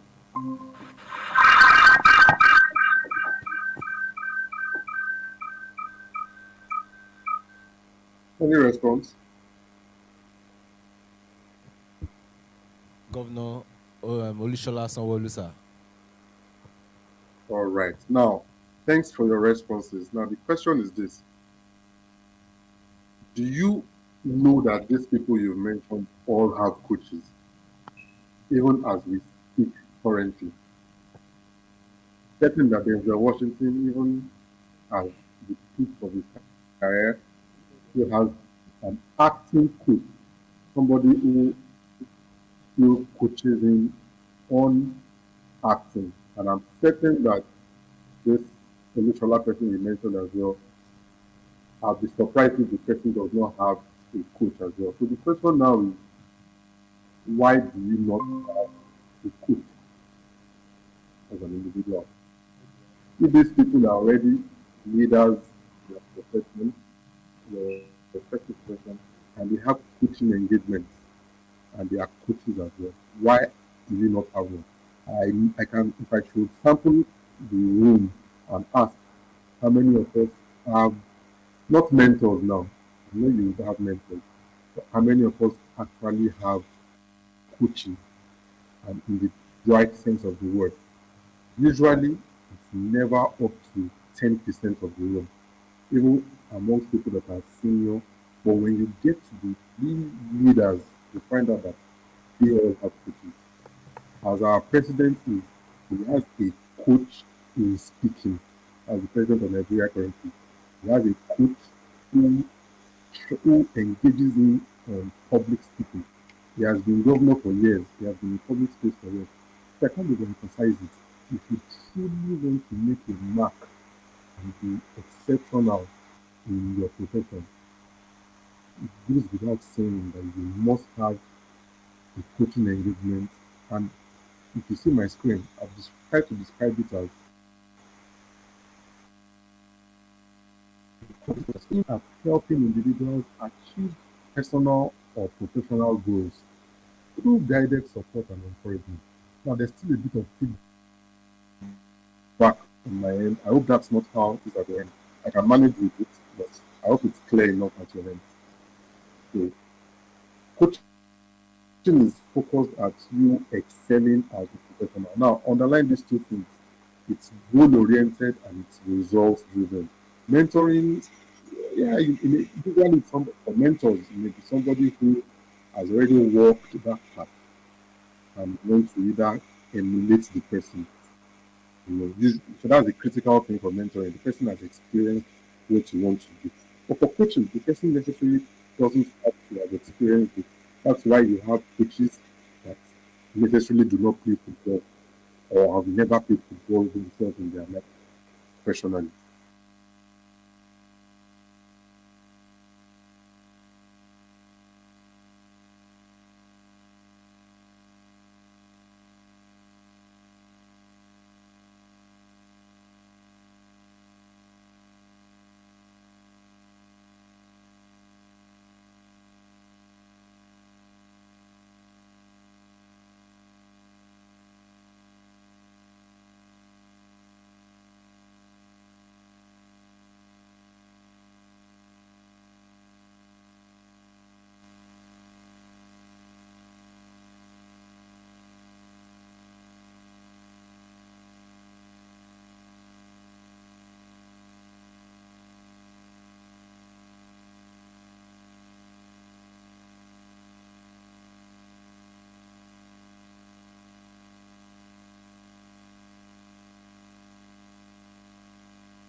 Hello, everyone.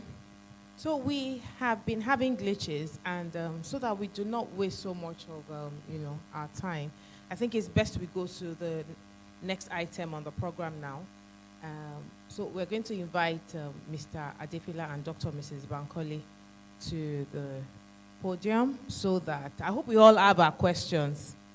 Do we have areas where we need clarity, maybe advice on where we are on our jobs, in the workplace, issues we're having, and how to tackle them? Do we have them written down? All right, okay. Okay, ma. And sir, I'd like to invite you over here. Okay, so we may have to move this to have someone join me, so that, because a lot of people are more to this side. Oh, okay. All right, okay. Thank you. To this corner. Thank you. Do we all have a good view of the... Okay. Let me get my... Easy.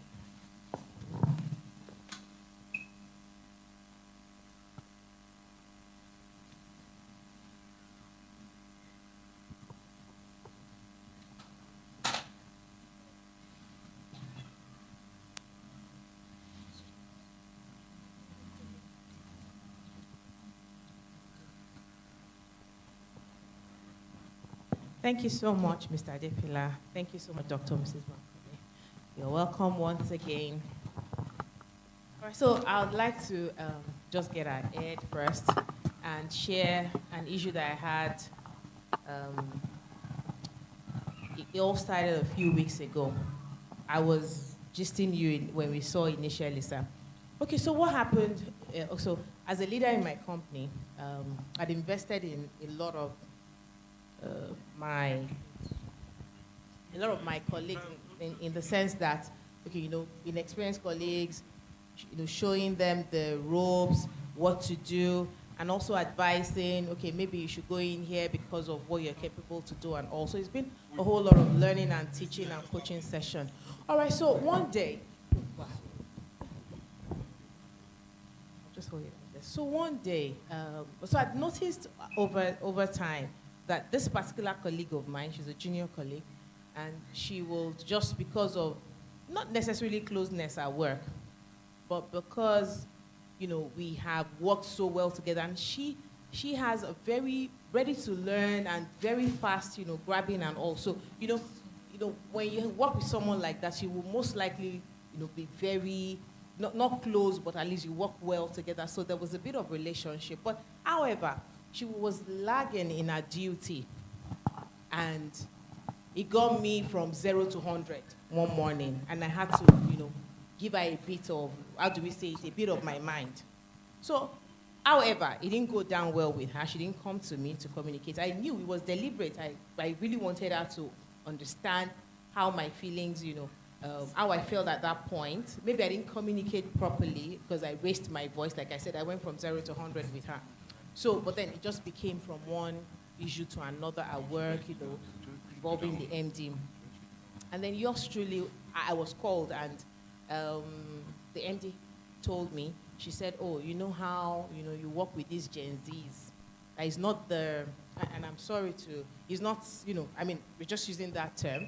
So he said, it's not the same way that I will have a word with you, and do not think that because you guys have built a relationship and you have worked well together, that what happens with them is once you do something bad or you don't make them feel good, that's what they dwell on. So there's a way. So what I'm trying to say is there's a way to work with the generations that are, the younger generations that are upcoming into the workplace now. So imagine, yours truly, me. I've been going through sessions of emotional intelligence, therapy, and I'm thinking, oh, me, almost 20 years at work, I'm the one being subjected to this. So it just shows that there's a way that work is being done now, and that we need to know, I would like you to share, your views about this, Ma, and then Sir, especially also in the public space, in the public service space. How have you been coping with them? Because I know quite a number of them have joined us, in the workplace now, and also you also, sir. Thank you, sir. Thank you very much for that question. Um, when you started narrating that story, it was like something I found myself in before. And one big lesson I learned from my own experience of that was that at some point, when people, I'm not even talking of Gen Z now, let's start from our generation. Because of relationship, there are certain things you expect people to know about you, that you are hardworking, you want things to be delivered, you know, on time, and there's a way you want work to go. And because of relationship, you feel that this person should know me by now and my expectations. So you go the extra way, the extra mile in dealing decisively with the situation. And at the end of the day, the other party also feels that because of relationship, you should know that I'm not always like that. Somehow, maybe something has gone wrong. Remember the example that Pastor Adefila gave of the manager that was going pub, and because he noted the voice of that young man, he decided to listen a second time. So we all rub ourselves up, you know, the wrong way sometimes, and because of expectations. So we need to know how to manage expectations. That's what I learned from my own experience. Because the person that I was dealing with decisively, I expected her to have known that I have a standard, and I'm not going to go below that. But for her, she expected me, because of relationship, to, like what the Bible says, to correct her in love. She didn't mind that I should correct her, but she felt that I was hard about it. So I learned from then that there's this saying that people don't forget the way you make them feel. They may forget yes, what exactly you said, but the way you make them feel. So at that stage in my career, I had to tell myself that, look, it is true you are about standards and all that, but I would rather have that relationship going on, because I felt that I had a lot that I could still, you know, impact on her life than the way the whole thing now was going. And from then, what I now decided to do is, in the workplace, once relationship is beginning to grow between myself and maybe a director or one of my subordinates, may even be my cleaner. When I want to correct them, I sit them down, and then we analyze the situation. This thing you have done, is it okay? Okay, I'm sorry, man. I don't want sorry all the time. I want to see change. I want to see that you are learning something. You are gaining something from the way we are even relating in the office. So for some of them, now that we're having Gen Z, one thing I found about them is that they are very, very innovative. They are very industrious. They are very skillful, but they don't have the maturity to carry some of the levels they are now. I have some of them that are my heads of unit. So for her, I named her my special daughter in the office, and that's the way we go about it. All of them, the older directors, she would talk to them anyhow, even when we're management meeting. And then when we just turn it to a joke.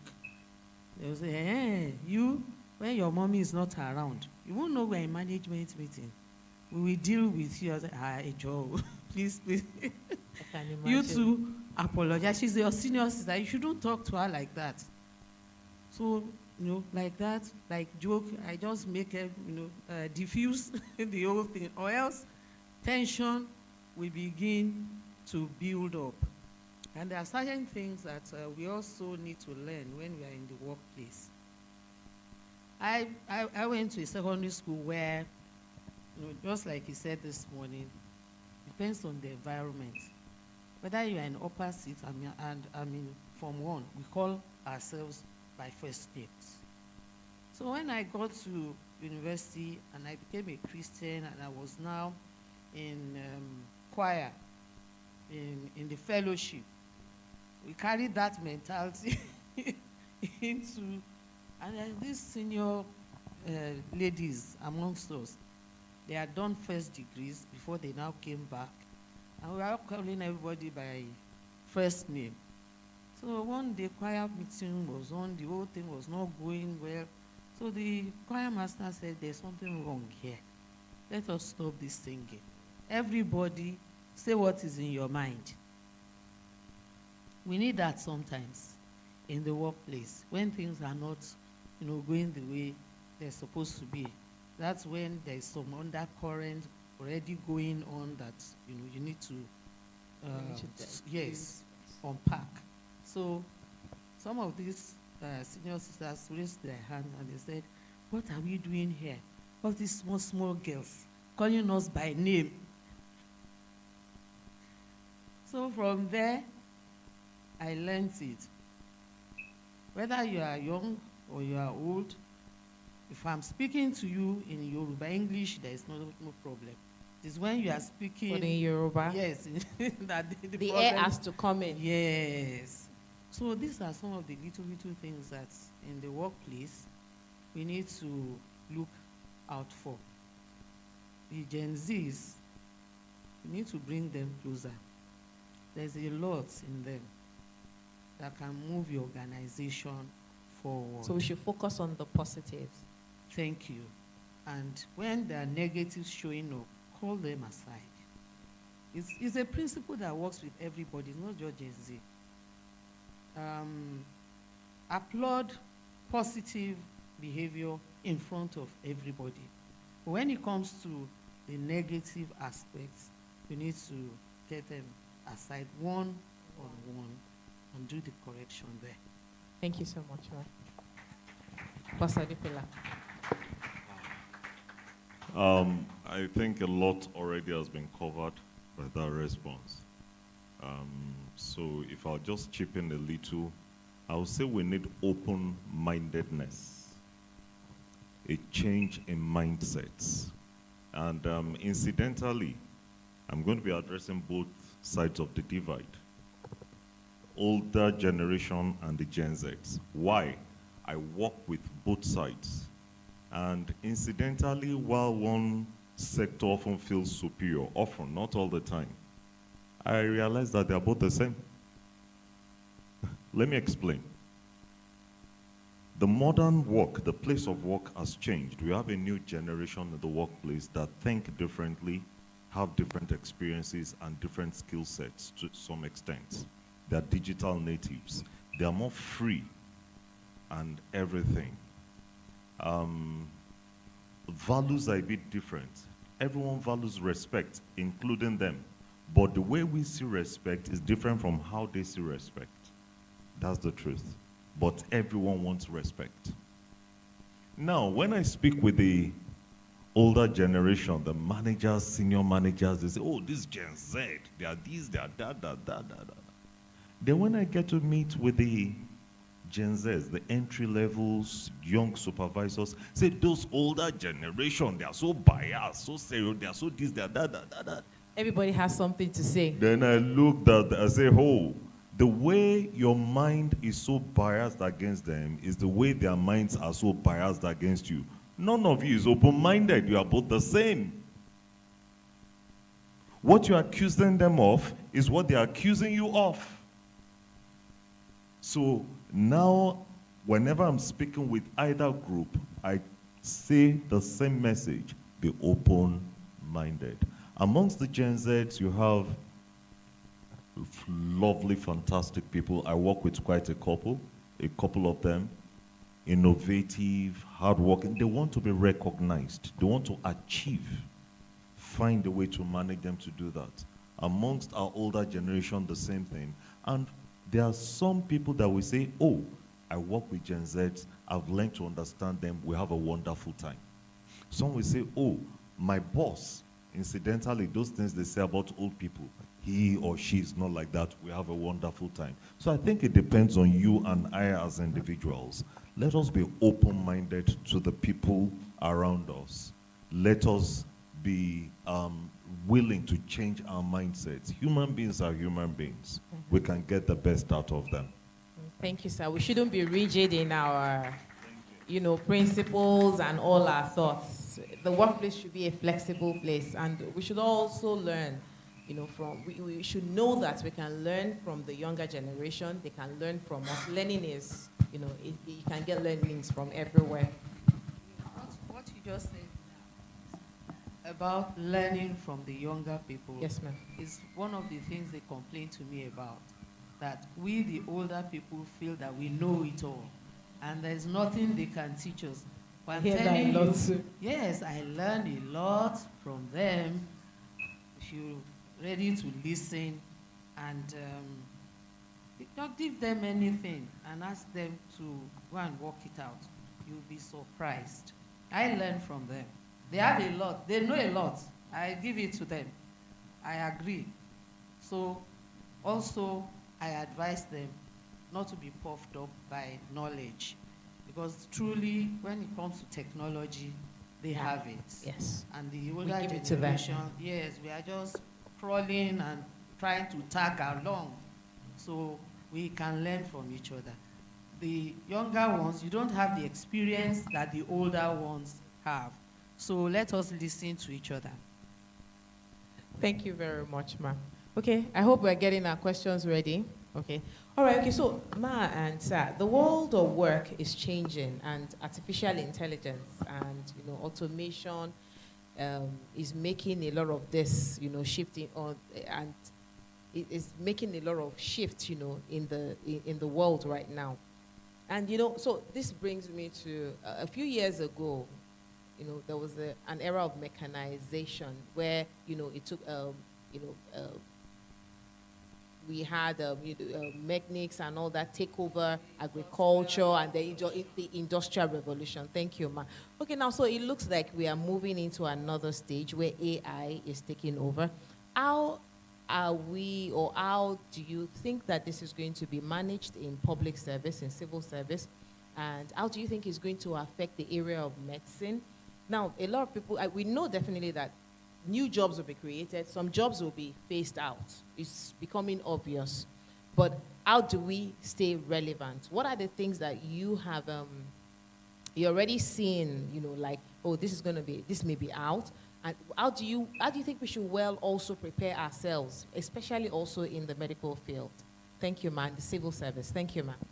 Thank you very much. Like what you are describing now, let's look back maybe the last 10 years. Things like typewriter are gone. We used to use them a lot in the offices, not just in the civil service, even private sector, everywhere. But they're gone now. Everybody has been encouraged to become computer literate. So with being computer literate, that's, I think, should be the basic now for functionality in the organized should all be computer savvy. Yes, workplace. We should keep improving ourselves. We have everybody that has spoken this morning has emphasized on that. We need to keep improving ourselves and, be tech savvy. Don't be left behind in any way and in anything. Get professional skills. When your professional skills need IT, go after it. Don't wait for the workplace to organize your trainings only to be the ones that we organize trainings to improve yourselves or improve your skills. It is important that we know that now in every field, not only in the medical field, engineering, name it, we are all making use of IT skills. For instance, in my place of work recently, we're going to develop an app to help us in monitoring the health facilities. And in the place where I work or supervise, we find out that there are some of these places that are very hard to reach, like when you say remote areas, and we have facilities in those places. Even if you want to refer a patient from one of those very remote facilities to, let's say, one of the general hospitals, the time it will take for them to move from that place to the general hospital because of the terrain, it may take hours. But the situation that is happening to the patient may not actually require that this patient should be brought all the way. So this app was supposed to just be used to monitor the facility over there for maybe quarterly or something. And then I attended a conference where I saw that they were using tech and some apps that were developed particularly for those NGOs to address some non-clinical issues that they had with their work of monitoring patients at home. You know, abroad, it's not everybody that comes to the hospital. You can't just walk in. So they have a system in place where nurses can visit you at home. So they have these apps that they developed that those nurses could use to examine the patient and then upload whatever they're finding to whoever is remotely placed somewhere else, and they get immediate advice. Do this with this patient, and it's helping them. So I came back and I felt that this app we're developing just for monitoring, we can actually tweak it and make use of it for real-time assessment of patients, which is what that app has been developed into now. So the patient can be in Igbogila somewhere, and then is having some complaints. The nurse there or the doctor there can develop a code, send it to our doctor in the general hospital, they link up. That doctor can actually see the patient real time, where they are, talk to that patient, ask questions, and then they discuss amongst themselves and decide this is what this patient should have. So this patient may not need to travel all the way to the government hospital anymore. Or if the situation is such that the patient needs to travel, at least the doctor can tell the one on ground there, do this as for, emergency measures, and then start bringing the patient out. All the way along the line, they will still keep communicating. So we are getting to that point where whatever it is that you are doing, technology is now offering us, assistance beyond what we would have ordinarily. So I think if we don't want to be left behind, whatever field we find ourselves, any new technological advancement coming up in your profession, get to know about it, key into it, and then we can grow in it together. Thank you. Thank you so much, Ma. So we need to be aware of the trends in the industry that we belong to. All right, sir, do you have anything to just briefly add to that? Because I have a question for you. Okay. The world has moved on. Yes, definitely. The world has moved on. And so we need to shift our thinking and find out what must I do to remain relevant. It's not a matter of I like it or I don't like it. A quick example was during COVID-19, and we could not go to the banks anymore. So whether you liked it or not, using digital payments was forced on all of us. And even yam seller and pepper seller started doing transfers and accepting transfers. Otherwise, they go out of business. So every one of us must adopt that mindset that will I wait for it to be forced on me, or will I proactively go and learn it? In my job, now we say, oh, because of AI and some things, some professions like accounting, they tell you that a lot of accounting now is done digitally. But the truth is this also, there are people that are still relevant in accounting who have gone to learn soft skills, learn how to use apps for accounting, and we need human beings to, and they are now using that to excel. But if somebody just reads basic accounting, the person is not relevant in the work of today. So what must I study in robotics, in AI, is software I can learn that will add value to that basic course that I have. Will it be forced on me, or will I proactively get it? Each of us will have to answer that question individually. Yes. Thank you so much, sir. And thank you for mentioning soft skills. Because something I have come to realize in the workplace right now is that gone are the days where they will tell you, I was categorically told about 10 or 11 years ago by my upline, my chief CEO then. He said, Folu, we are not running hospitality here. You are too nice. You know? I mean, it was a serious situation. He said I was too nice. But however, this is what is working for me now.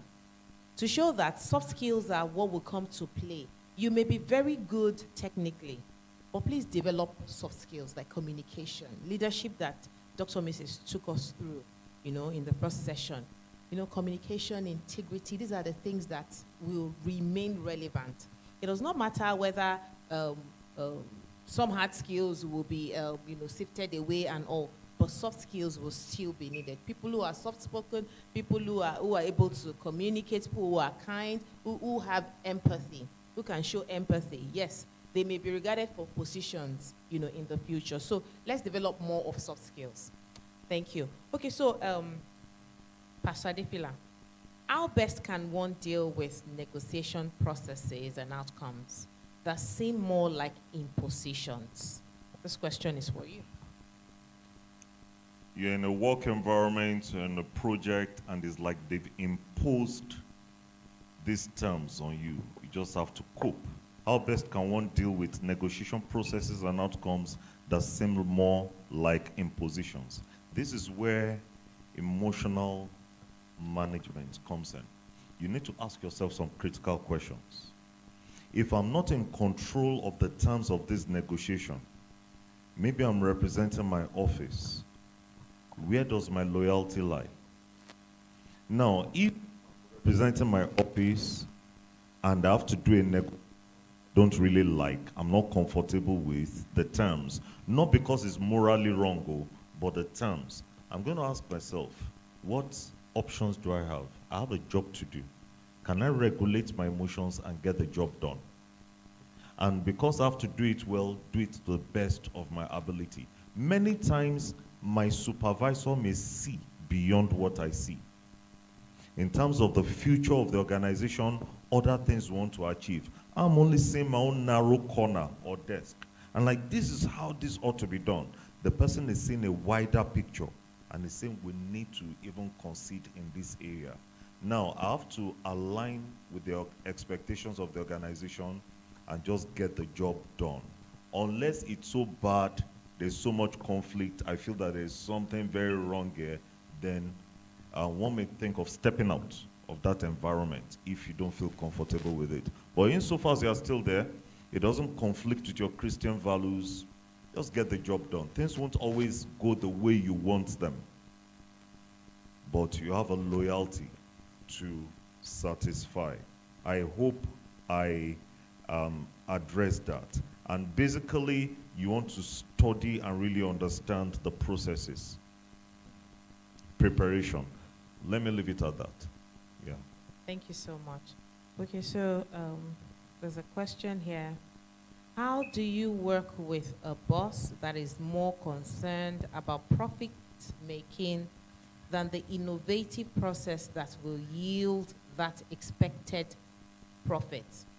It's sounding more like the boss wants results, not minding what, how you do it, right?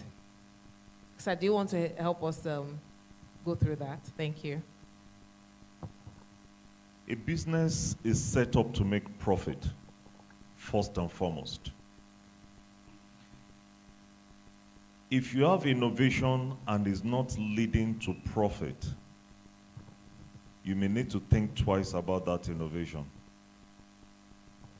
If you see a future for the innovation, you must be able to sell that idea to your boss. The management of the organization is concerned that we can pay salary this month. Is concerned that we can pay rent and remain here.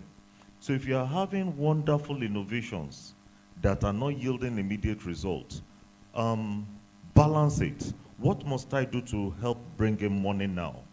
Then how can I sell this thing to my boss also about the future? There must be a balance. But you can, when you run a business or you are head of a business, you understand the pressure people are under to deliver and make sure we pay rent right now, we meet the expectations of the shareholders right now, and we can pay salaries right now. So therefore, sometimes bosses are a little bit impatient, but communication is key. So if I really believe in that innovation, there's what we could call, you want to be able to make a business justification. Your boss too, again, may not see the value. You may have a wonderful idea, but this person is from a different background and can't see the value in it in terms of money. So then sometimes people are too theoretical. Oh, this thing will do this, it will do this, but how will it translate to money? To money. So it's now left to you to understand those two things and then make a justification and be able to carry them along that. This thing is not just fanciful. It will lead to money. It will lead to profit. It will position us. It will move us forward. Believe you me, any management team, if you can prove to them that this thing will yield tangible profit and move us forward as a brand, what does a chairman or MD want at the end of the day? It's money. Money. Profit. So it's not left to you to prove to them that it will make money. They will buy into it. But if you can't, they may not have time for it. One reason why manager may not be interested in the innovation now is because to get that innovation in, you need to spend more money first. And that money may not be there now. So it's not that they have not seen the light in what you are bringing forth.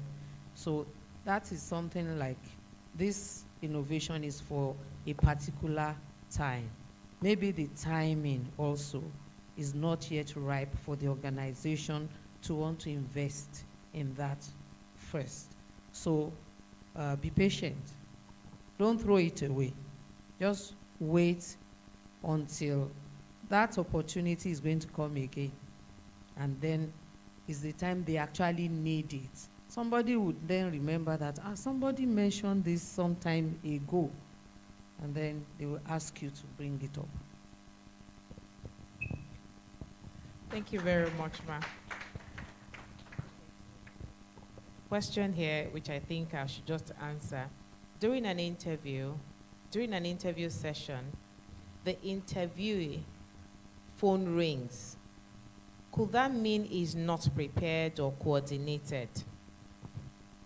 I mean, let's ask ourselves this question. You're going in for an interview. Let me throw this open to everyone. But your phone is not off. How do you think the interviewer will feel if your phone now rings during the interview? Will you be perceived as serious? Will you be perceived as coordinated? No, that's showing unpreparedness. You're going somewhere. The first thing is anything that can cause distraction, anything, because even for you, your phone is ringing, you are trying to make a point, and then the phone rings, definitely you are distracted. You may not even be able to go back to the point that you're trying to make. So please, when we are going for interviews, we should be indeed very ready. Our phones on silent, or maybe you should just even turn it off. Okay? Yeah, get yourself prepared. dress appropriately. You should have gone over the expected questions, introducing yourself during the introduction phase. You should know what you're saying. You shouldn't be stammering. You should have learned all these things.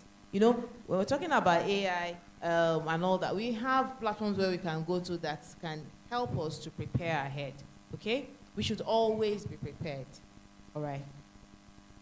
Okay, so this is for questions for Mr. Kunle. How can young entrepreneurs manage negative emotions like anger, frustrations, and disappointment while negotiating?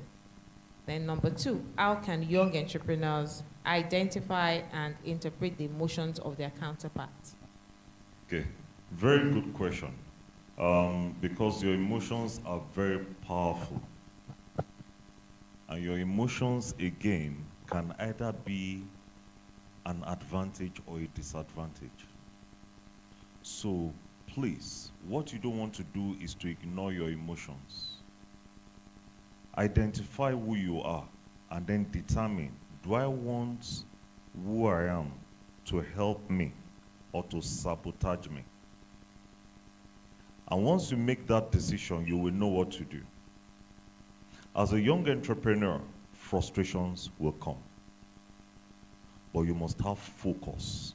You must have what you call resilience. The Bible says a righteous man falls down 7 times, but he gets up each time. Resilience is that ability to keep on going no matter what happens, to keep on bouncing back until eventually your way is straight.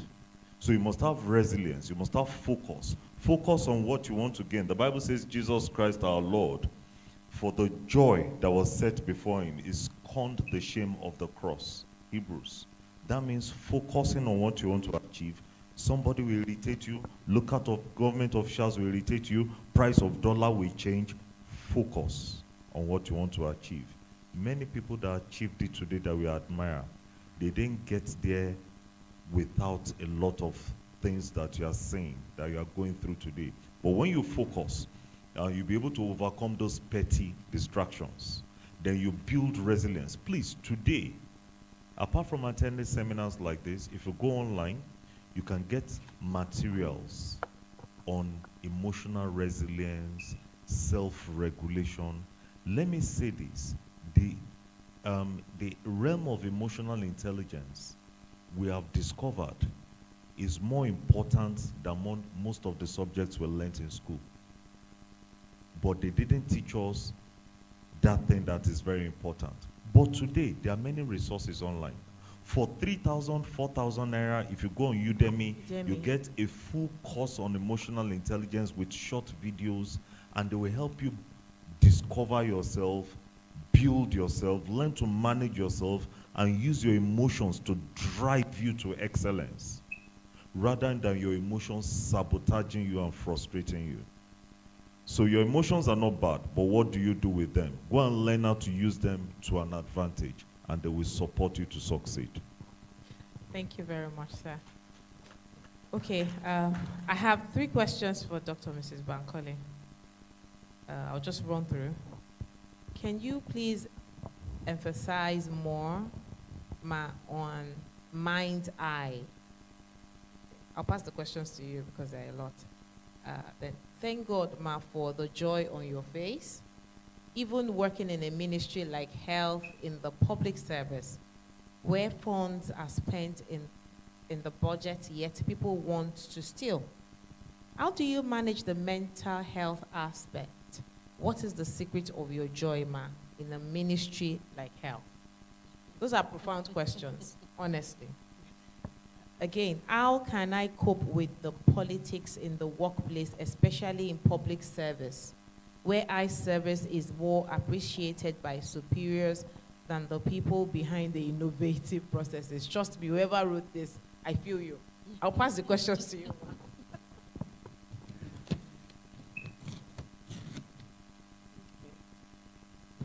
Thank you very much for, these are practical issues that, we go through on daily basis. When I say in your mind's eye, that is in your imagination.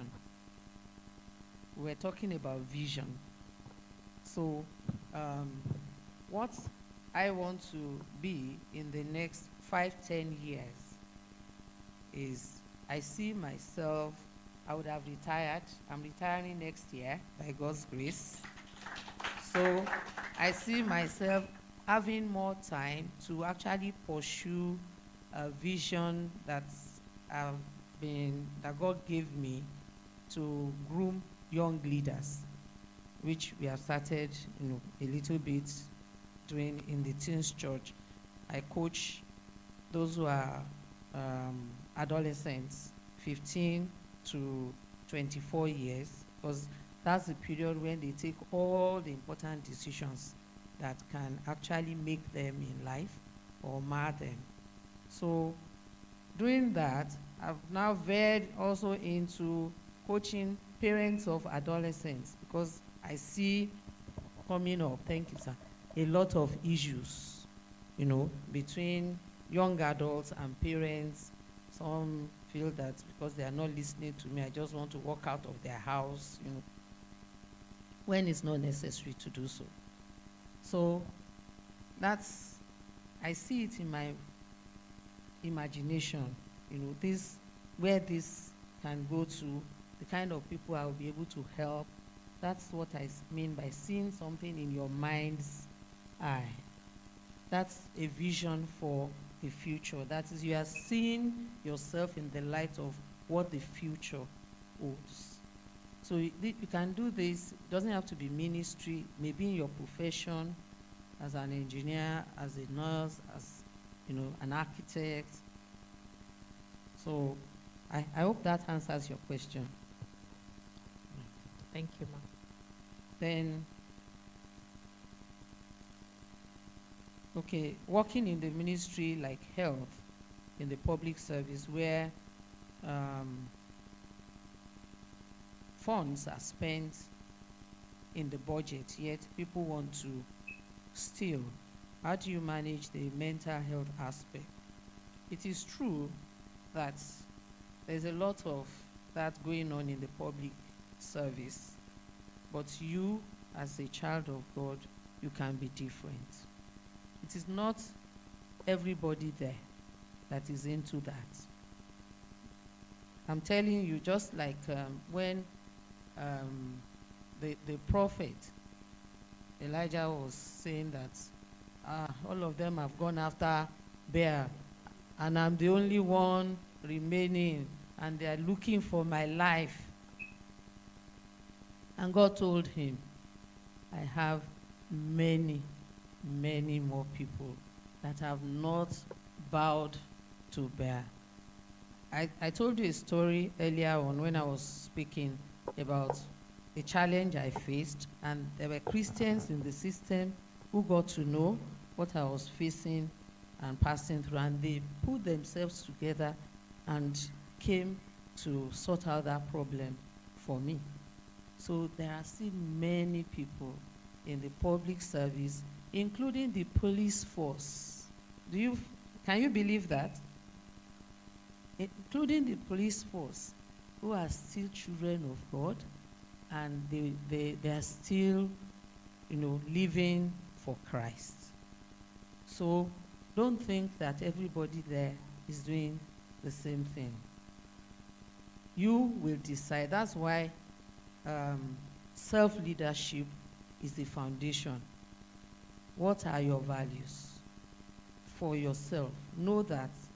Who are you? Who has God called you to be? What has God called you to do and be in that system? That system may look corrupt and everything, but God can put you there as the light.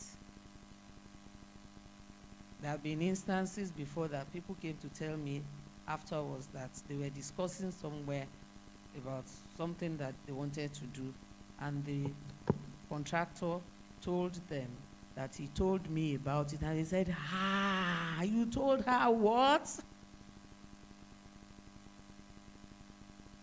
So you can decide what you want to be in the system, and God will uphold you. stand for the right. Sometimes we face challenges because of that. I'm sure you know. But if you have made up your mind from the beginning what you want to stand for, you know that if you are going to live godly at this time, you will suffer what? Persecution. But if you are persecuted because of the name of the Lord, there is a greater weight of glory that is waiting ahead Hallelujah. for you. And God keeps his word. I've experienced it. I know that God keeps his word. Praise the Lord. Hallelujah. Thank you so much. Okay, so I just got an information now that we really need to round up. Yes. But we still have a couple of questions, ma.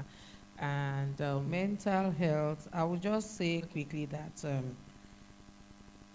know how to strike the balance for mental health. You need to sleep enough. Don't put too much importance to unnecessary things. Don't allow yourself to be agitated over unnecessary things. Choose your battles. Yes. It's not every battle you want to fight anyhow. So God will continue to keep and direct us. Thank you very much, Politics ma'am. in the workplace, in the public service, I think we mentioned that also during the presentation. Be yourself, please. Don't be a Nicodemus in your place of work. Be a child of God at home, at work, everywhere. Attack is the best form of defense. Preach to them first. Let them call you the names. You are saving yourself a lot of problems. So when people know who you are, what you stand for, when there's politics, when they want to gossip about the Oga, they will not call you. And you see, you are removing yourself from a lot of problems, because when you don't know your Oga's dirty deeds, you will not react to him anyhow. You will be the correct, typical, respectful staff, which is what you want to be. So politics sometimes is when we get ourselves meddling and getting ourselves involved in knowing everything that is going on. Then you enter into the politics. Stay away. Sometimes when you stay away, if there is a rift in the workplace, maybe two elephants are fighting, and you are not aligning with one side against the other. The tendency is that this one thinks you are on the other person's side. Exactly. And the other person thinks you are on this other person's side.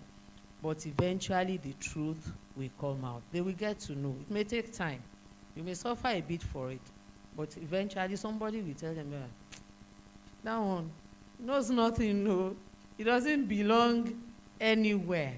And then both of them will now start looking for your favor. You will become the favorite of everybody. So stand your ground. Thank you very much, Ma. Thank you so much. Choose your battles. Choose your battles. Know when to get involved with things, when to step aside. You know, so many things that Mommy have said. Thank you so much, Ma. Okay, so Pastor Adefila, during the session on negotiation, I couldn't help but see the connection with psychology. How much of a role does psychology have to play in negotiations? Oh, a lot. Let's just touch on that briefly, because I know you have another assignment now. Okay, a lot. I did remember mentioning managing the emotional climate, and that has to do with psychology. One, manage your own emotions. Two, understand the emotions at play in other people so that you can regulate them and either use them to advantage or don't let them sabotage you. Three, psychology in negotiations, because there's what we call the psychology of negotiation, is also, it helps you understand what people bring to the table. You know, in customer service and in sales, there's what we call the unspoken needs of a customer. In negotiations, people have unspoken needs. Somebody says, I want that bottle of water in your hand, but they are asking for more of that. If you're not sensitive to understand the psychology of the situation, you say, you want a bottle of water, take a bottle of water now, and then the person is offended. He said, but why? I gave him the bottle of water he wanted. He said, look at the way he gave it to me. As if I'm begging for it, as if I'm a dog. So the unspoken needs of the customer, he wants that bottle with respect. He wants that bottle with pleasantness. He wants that bottle with speed. Don't delay before you give me. In a negotiation, there are unspoken needs. A wise person will be observant and understand those needs and play to them. They didn't ask for it, but you are giving them the way you attend to them. Let me give you a quick example. Many years ago, there was a negotiation. These people were bankers, and they were going to a company that they used to do business with, and that company was like, we don't think we are getting the best from this relationship. We want to cut it off. So they were to meet in the boardroom of that company. The bankers, their team, they went there for the meeting. And as they entered to discuss and negotiate, will we renew this facility or not? As they were entering from where they were sitting in the open space, all of a sudden there was this woman as at that time, many, many years ago, this woman in her mid-50s to late 50s, very British, like, you know, these people that can be very proper. And she was going to enter. There was this young gentleman, one of the staff of the bank was about to enter, and the guy, because of his background, stopped for her, opened the door for her, and let her, and she just paused and looked at him and smiled, appreciated the gesture, and went in. Apparently, she's one of those people that feel that a lot of people these days, they don't take note of important things. Guess what? During the negotiation was not going in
the opposite of what she's asking you to do. Which one is the... Okay.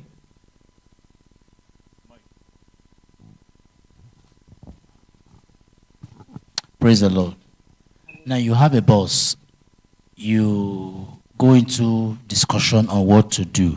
And at the end of the day, what you are expecting her to, after the agreement, is the opposite. And at the end of the day, the people involved, like with the workers, we're always angry at every time we meet to execute a job.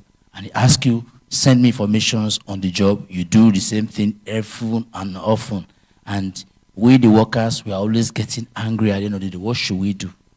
Okay, that she's always asking for... She'll ask, you say, bring information, bring details. You will see it. After finishing the job, it goes to the opposite. And that is, like, it can give you give a recommendation and then she does the opposite. opposite. Okay, and then you are now annoyed that, so if you are not going to take what I'm saying, why did you bother to ask me in the first instance? Well, it could be that, like Mr. Adefila said earlier, she is seeing a bigger picture, and that happens a lot. Maybe you are handling one department, and she is sitting up there over like 10 departments. All of them are bringing in reports. So she is looking at everything holistically. You understand? So what I think is there's a gap in that communication line, and it will help your organization. You can suggest it to her. If it's something like in a management meeting, all of you bring your reports and present, so others also are aware of what is going on in other departments. That way, it will help you to understand